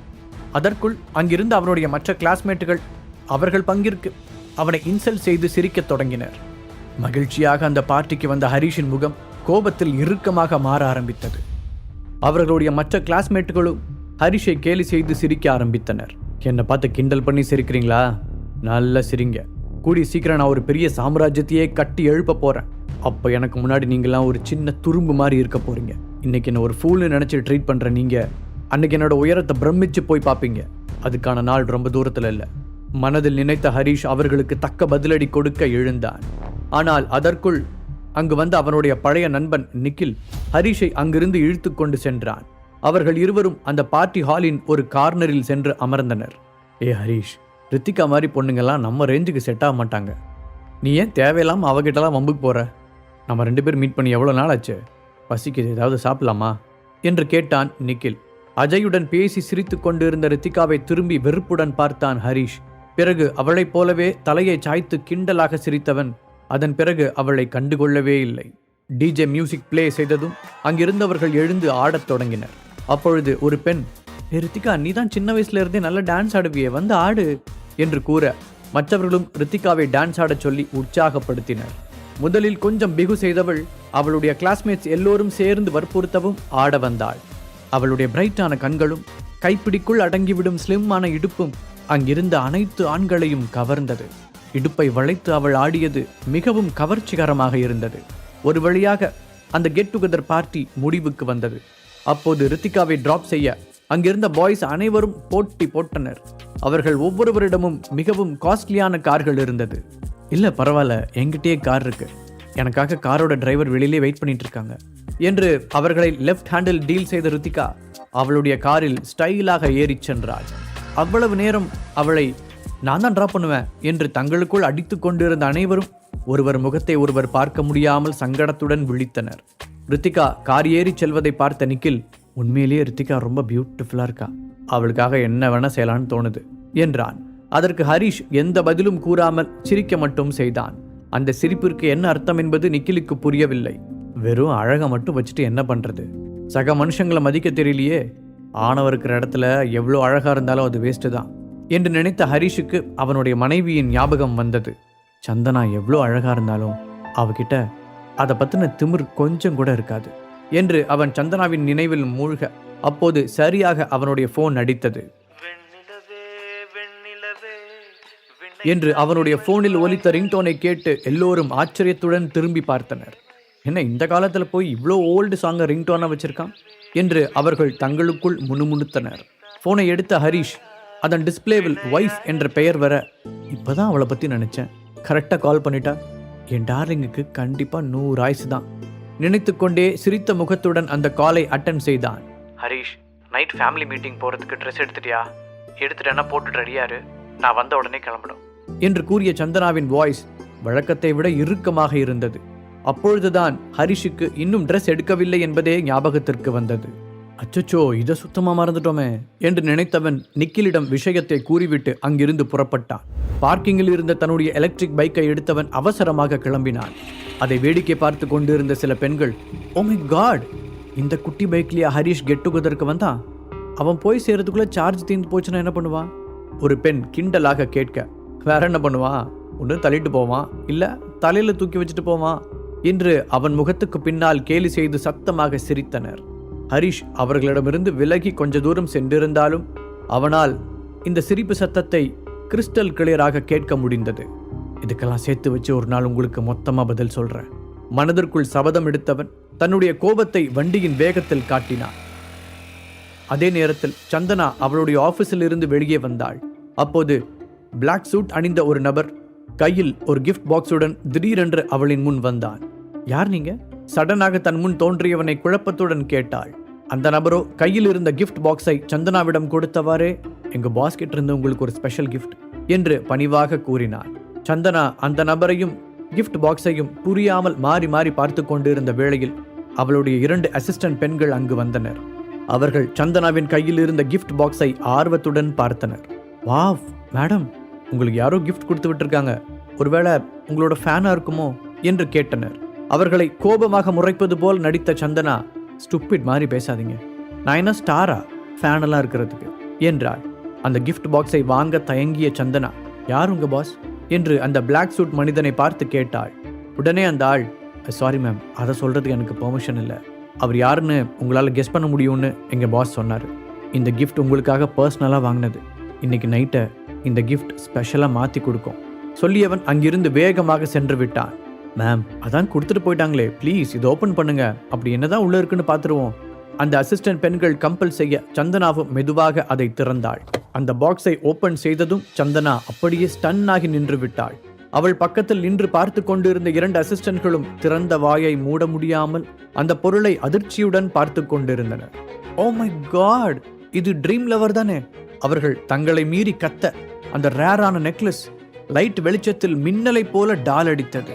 இந்த வேர்ல்டுலயே மொத்தம் 10 பீஸ் தான் இந்த நெக்லஸ் இருக்கு, உண்மையிலேயே உங்க ஃபேன் ரொம்ப தாராள மனசுக்காரர் தான் என்று சொன்ன அசிஸ்டன்ட் பெண்ணின் குரலில் லேசாக பொறாமை தெரிந்தது. அது ஒரிஜினல் ட்ரீம் லவர் நெக்லஸ் தான் என்பதை ஒரே பார்வையில் சந்தனாவால் சொல்லிவிட முடியும். ஒரு காலத்தில் அதன் மீது இருந்த ஸ்ட்ராங்கான இன்ட்ரெஸ்டால் அந்த நெக்லஸ் தொடர்பான செய்திகளை ஒன்று விடாமல் தேடி தேடி தெரிந்து வைத்திருந்தாள்.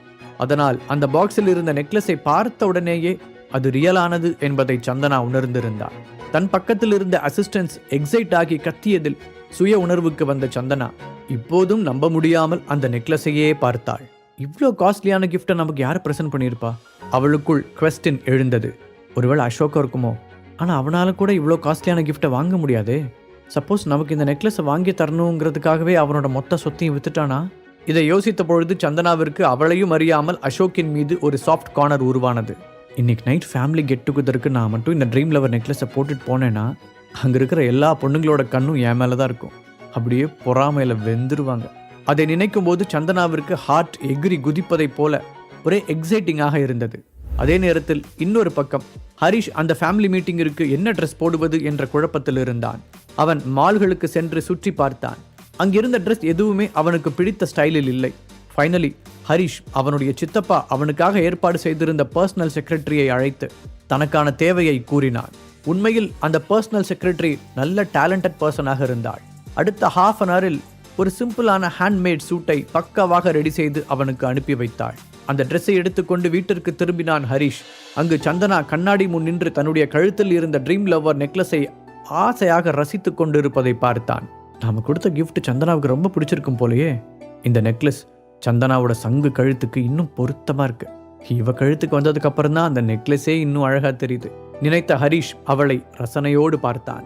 கண்ணாடி வழியாக ஹரிஷ் நிற்பதை பார்த்த சந்தனா அவ்வளவு நேரம் உற்சாகமாக இருந்த தன்னுடைய முகத்தை நார்மலாக மாற்றிக்கொண்டாள். அவனை திரும்பியே பார்க்காமல் ஏதோ ட்ரெஸ் எடுப்பதை போல பாவனை செய்தவள் ஹரிஷ் என்ற ஒருவன் அங்கு நிற்பதையே உணராதது போல அவனை முழுவதுமாக இக்னோர் செய்தாள். என்னாச்சு இவளுக்கு? டார்லிங், உனக்காக நான் பெரிய சாம்ராஜ்யத்தையே உருவாக்கி உன் காலடியில் வைக்கலான் இருக்கேன். நீ என்னடானா சில்லி மேட்டருக்கெல்லாம் என் மேலே கோவப்பட்டு இருக்க? நீ வேணா பாரு, உன்னோட ஹரிஷ் உன்னை ஒரு பெரிய சாம்ராஜ்யத்துக்கே மகாராணியா உட்கார வைக்க போறான். அதுக்கான வேலைகளை நாளையிலிருந்து ஸ்டார்ட் பண்ண போறேன். இனி நீ வேற ஒரு ஹரிஷை தான் பார்க்க போற. சந்தனாவை பார்த்தபடி மைண்ட் வாய்ஸில் பேசிய ஹரிஷ் அந்த ரூமை விட்டு வெளியே வந்தான். சோஃபாவில் உட்கார்ந்திருந்த திலகா ஹரிஷின் கையில் இருந்த பேக்கை பார்த்துவிட்டு முகத்தை சுளித்தார். இதான் அவனோட ட்ரெஸ்ஸா? இப்போ சீக்கிரம் மாத்திட்டு வா, இன்னும் 5 மினிட்ஸ்ல இங்கிருந்து கிளம்பணும் என்று அவசரப்படுத்தினார். ஓகே, நான் போய் ஃபாஸ்ட்டாக ட்ரெஸ் மாத்திட்டு வரேன் சொன்ன ஹரிஷ் வேகமாக அங்கிருந்த இன்னொரு ரூமிற்குள் சென்றான். சொன்னது போலவே ஃபாஸ்டாக ரெடியாகி வந்த ஹரிஷை பார்த்த திலகா, பரவாயில்ல, இந்த சூட் ஒன்றும் அவ்வளோ மோசமா இல்லை, இந்த டைம் தான் நீ கொஞ்சம் பார்க்குற மாதிரி ட்ரெஸ் பண்ணியிருக்க என்றார். அப்போது உள்ளிருந்து வேகமாக வெளியே வந்த சந்தனா, சீக்கிரமா கிளம்பலாம், இந்த டைமும் நம்ம லேட்டாக போகக்கூடாது என்று சொன்னவள் அப்போதுதான் ஹரிஷை பார்த்தாள். அவள் முகத்தில் இருந்த இறுக்கம் கொஞ்சமாக தளர்ந்தது. ஆனால் அதை அவனிடம் காட்டிக்கொள்ளாமல் வேகமாக வெளியே சென்றாள். ஹரிஷ் காரை ஓட்ட மூவரும் அந்த கெட் டுகெதர் நடக்கும் அவர்களின் குடும்ப மாளிகைக்கு வந்து சேர்ந்தனர். அந்த மாளிகைக்கு வெளியே டசன் கணக்கான கார்கள் நின்று கொண்டிருக்க அதை பார்த்ததும் அங்கு ஏதோ லக்ஸுரி கார் எக்ஸிபிஷன் நடப்பது போல இருந்தது. சந்தனாவையும் திலகாவையும் அங்கிருந்த எல்லோரும் நன்றாக தெரிந்து வைத்திருந்தனர். ஆனால் அவர்களுக்கு பின்னால் வந்த ஹரிஷை யாரும் கண்டுகொள்ளவே இல்லை. அதே சமயம் அவன் மீது கொஞ்சம் அதிகமாக இன்ட்ரெஸ்ட் காண்பிக்கும் சிலரும் அந்த கூட்டத்தில் இருந்தார்கள். அதில் முக்கியமான ஒருவனாக சந்தனாவின் கசின் கார்த்திக்கை சொல்லலாம். இது போன்ற ஃபேமிலி மீட்டப்பின் போது ஹரிஷ் எங்கே இருந்தாலும் தேடி வந்து வம்பிழுத்து விட்டு செல்லாவிட்டால் அன்றைக்கு அவனுக்கு சாப்பாடு கூட இறங்காது. எப்போதும் போல ஹரிஷை கிண்டலாக பார்த்தவன், என்ன அதிசயம், இன்னைக்கு ஹரிஷ் ஹியூமன் மாதிரி ட்ரெஸ் பண்ணியிருக்கான், எனக்கே ஒரு நிமிஷம் அடையாளம் தெரியலன்னா பார்த்துக்கோயேன் என்று அவனுடைய தோளில் வேகமாக தட்டினான். அவன் வேண்டுமென்றே வாய்ஸை ரைஸ் செய்து சத்தமாக பேசினான். இதனால் அந்த பார்ட்டி ஹாலில் இருந்த எல்லோருக்குமே அவன் பேசியது கேட்டது. ஹரிஷ் அவனிடம் எதுவும் பேசாமல் அமைதியாக சிரித்தான். என்னது, நம்ம இவ்வளோ கிண்டல் பண்ணியும் அசராம சிரிச்சுக்கிட்டே நிற்கிறான். கடுப்பான கார்த்திக், இந்த ட்ரெஸ்ஸை நான் எங்கேயோ பார்த்துருக்கானே, ஞாபகம் வந்துருச்சு, காரில் வரும்போது பிளாட்ஃபார்மில் பார்த்தேன், 100 200ன்னு கூவி கூவி வித்துக்கிட்டு இருந்தாங்க, அதானது என்று நக்கலாக கேட்டான். அவன் சொன்னதை கேட்டு சிலர் ஹரிஷை ஏளனமாக பார்த்தனர். ஒரு சிலர் சத்தமாக சிரிக்கவும் செய்தனர். சந்தனா சங்கடத்துடன் ஹரிஷை பார்த்தாள். அவளுடைய முகத்தில் கோபம் தெரிந்தது. நான் தான் ஹரிஷுக்கு ட்ரெஸ் வாங்கிக்க சொல்லி பணம் கொடுத்தனே, அப்புறம் ஏன் இப்படி ஒரு சீப்பான ட்ரெஸ்ஸை வாங்கிட்டு வந்தான்? ஹரிஷ் ஏன் எப்போ பார்த்தாலும் இப்படி என்னை சங்கடப்படுத்துறதையே வேலையா வச்சிருக்கான் என்று மனதிற்குள் சலித்து கொண்டாள் அவள். தன்னுடைய காலரை சரி செய்து கொண்ட ஹரிஷ் கார்த்திக்கை பார்த்து, நீ சொன்னதை கேட்டு எனக்கு ரொம்ப டிசப்பாயிண்டிங்காக இருக்கு, ஆக்சுவலா இந்த ட்ரெஸ்ஸுக்கு நான் பணமே கொடுக்கல என்று கேஷுவலாக பதில் கூறினான். என்ன, இதுக்கு பணம் கொடுக்கலையா? அப்புறம் உன்னை பார்த்து பரிதாபப்பட்டு கடைக்காரர் ஃப்ரீயாவே கொடுத்துட்டாரா என்று கேட்டுவிட்டு மறுபடியும் சத்தமாக சிரித்தான் கார்த்திக். உடனே சுற்றியிருந்தவர்களும் சிரிக்க ஆரம்பித்ததுடன் ஹரிஷை ஒரு முட்டாளை போல பார்த்தனர். அதை கேட்டு திலகா மற்றும் சந்தனாவின் முகங்களும் மாறியது. திலகா ஹரிஷ் பக்கத்தில் நிற்க கூட பிடிக்காமல் விலகிச் சென்றார். ஹரிஷ், நாம போய் உட்காரலாமே, சந்தனா ஹரிஷின் காதில் ஒரு சலிப்புடன் கூறினாள். உண்மையை கூற வேண்டுமென்றால் சந்தனாவிற்கு இது போன்ற அவளின் குடும்ப நிகழ்வுகளுக்கு ஹரிஷை அழைத்து வருவதில் விருப்பமே இருப்பதில்லை. ஆனால் அவளுக்கு வேறு வழியும் இல்லை. ஏதாவது எமர்ஜென்சி சிச்சுவேஷனை தவிர மற்ற நேரங்களில் ஃபேமிலி மெம்பர்ஸ் அனைவரும் அந்த மீட்டிங்கில் கலந்து கொள்ள வேண்டும். சந்தனா, நான் நிஜமா உன்னை பற்றி பேசல, அப்படியே நீ தேவையில்லாமல் டென்ஷன் ஆகிற. அது சரி, உன் ஹஸ்பண்டுக்கு வேணா ட்ரெஸ் எடுக்கிறதுல எக்ஸ்பீரியன்ஸ் இல்லை, அதுக்கான பணமும் இல்லை, ஆனால் உனக்கு என்னாச்சு? இந்த மாதிரி ஒரு ஃபேமிலி கெட் டுகெதருக்கு இவ்வளோ லோவாக ட்ரெஸ் பண்ணிட்டு வந்திருக்க, என்ன உன் ட்ரெஸ்ஸோட விலை மிஞ்சி மிஞ்சி போனால் ஒரு 5000 இருக்குமா? கேட்ட கார்த்திக் சந்தனாவை மேலும் கீழுமாக பார்த்து சிரித்தான். அவனுடைய அந்த நக்கல் சிரிப்பு சந்தனாவை எரிச்சல் படுத்தியது. எல்லோருடைய கவனமும் அங்குதான் இருக்கிறது என்பது தெரிந்தவுடன் கார்த்திக்கின் முகத்தில் ஒரு திமிர் வந்தது. தன்னுடைய ட்ரெஸ்ஸில் இல்லாத தூசியை தட்டிவிட்ட அவன் இந்த ஃபேமிலி மீட்டிங்கில் கலந்துக்கிறதுக்காக நம்ம கண்ட்ரியோட ஃபேமஸான டிசைனர் கிட்ட போய் இந்த ஸ்பெஷல் சூட்டை 2 lakhs செலவு பண்ணி எனக்காக ரெடி பண்ண என்று பெருமை பொங்க கூறினான். அதை கேட்ட அனைவரும், என்ன 2 lakhs என்று அதிர்ச்சி அடைந்தனர். அதை பார்த்த கார்த்திக் சந்தனாவை ஏளனத்துடன் நோக்கி புருவத்தை உயர்த்தி காண்பித்தான். இவ்வளவு நேரம் அவன் செய்த எல்லாவற்றையும் அமைதியாக பொறுத்து கொண்ட ஹரிஷின் முகம் இப்போது கோபத்தில் சிவந்தது.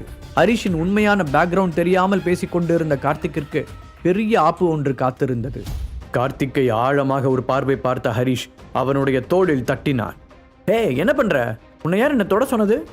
கார்த்திக் வால் மிதிக்கப்பட்ட நாய் போல குதித்தான். வேகமாக தன்னுடைய தோளில் இருந்த ஹரிஷின் கைகளை தட்டிவிட்ட அவன் டென்ஷனுடன் ஹரிஷை பார்த்து கத்தினான். தன்னுடைய பேண்ட் பாக்கெட்டுகளில் கைகளை நுழைத்து ஸ்டைலாக நின்ற ஹரிஷ் கார்த்திக்கை அலட்சியமாக பார்த்தான். நீ போட்டிருக்கிற சூட் வெறும் 2 lakhs செலவு பண்ணி தச்சது, அவ்வளோதானே? ஆக்சுவலாக என்னோட சந்தனா கேஷுவலாக ட்ரெஸ் பண்ணுறதான் விரும்புவா, இருந்தாலும் அவளுக்கு ஜுவல்னா கொஞ்சம் பிடிக்கும் சொன்ன ஹரிஷ் அவனுடைய பேச்சால் திகைத்து போய் நின்றிருந்த சந்தனாவை தன் பக்கமாக இழுத்தான். ஏன் கார்த்திக், சந்தனாவோட கழுத்தில் இருக்கிற ட்ரீம் லவர் நெக்லஸ் நீ பார்க்கலையா? அது உன்னோட சூட்டை விட 100 மடங்கு காஸ்ட்லியானது. ஹரிஷ் சொன்னதும் அந்த இடமே சடனாக அமைதியானது. அனைவரின் பார்வையும் சந்தனாவின் பக்கம் திரும்பியது. இன்னும் கூறப்போனால் அவர்கள் எல்லோரும் சந்தனாவின் கழுத்தைத்தான் பார்த்து கொண்டிருந்தனர்.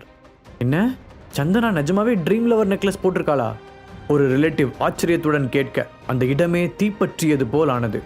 உடனே இன்னொருவர், இந்த வேர்ல்டுலேயே ரொம்ப கம்மியான பேருக்கிட்ட தான் அந்த நெக்லஸ் இருக்கும், நிஜமாவே அதுதானா என்றார்.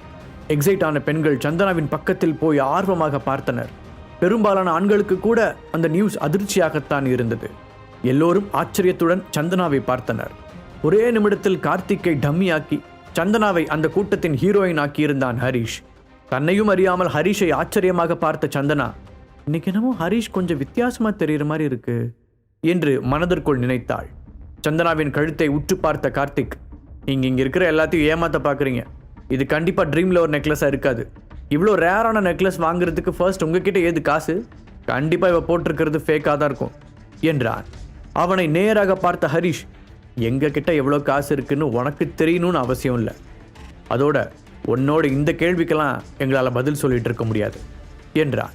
அதுவரை தள்ளி நின்றிருந்த திலகா, ஹரிஷ் என்று தன் மருமகனை அழைத்தார்.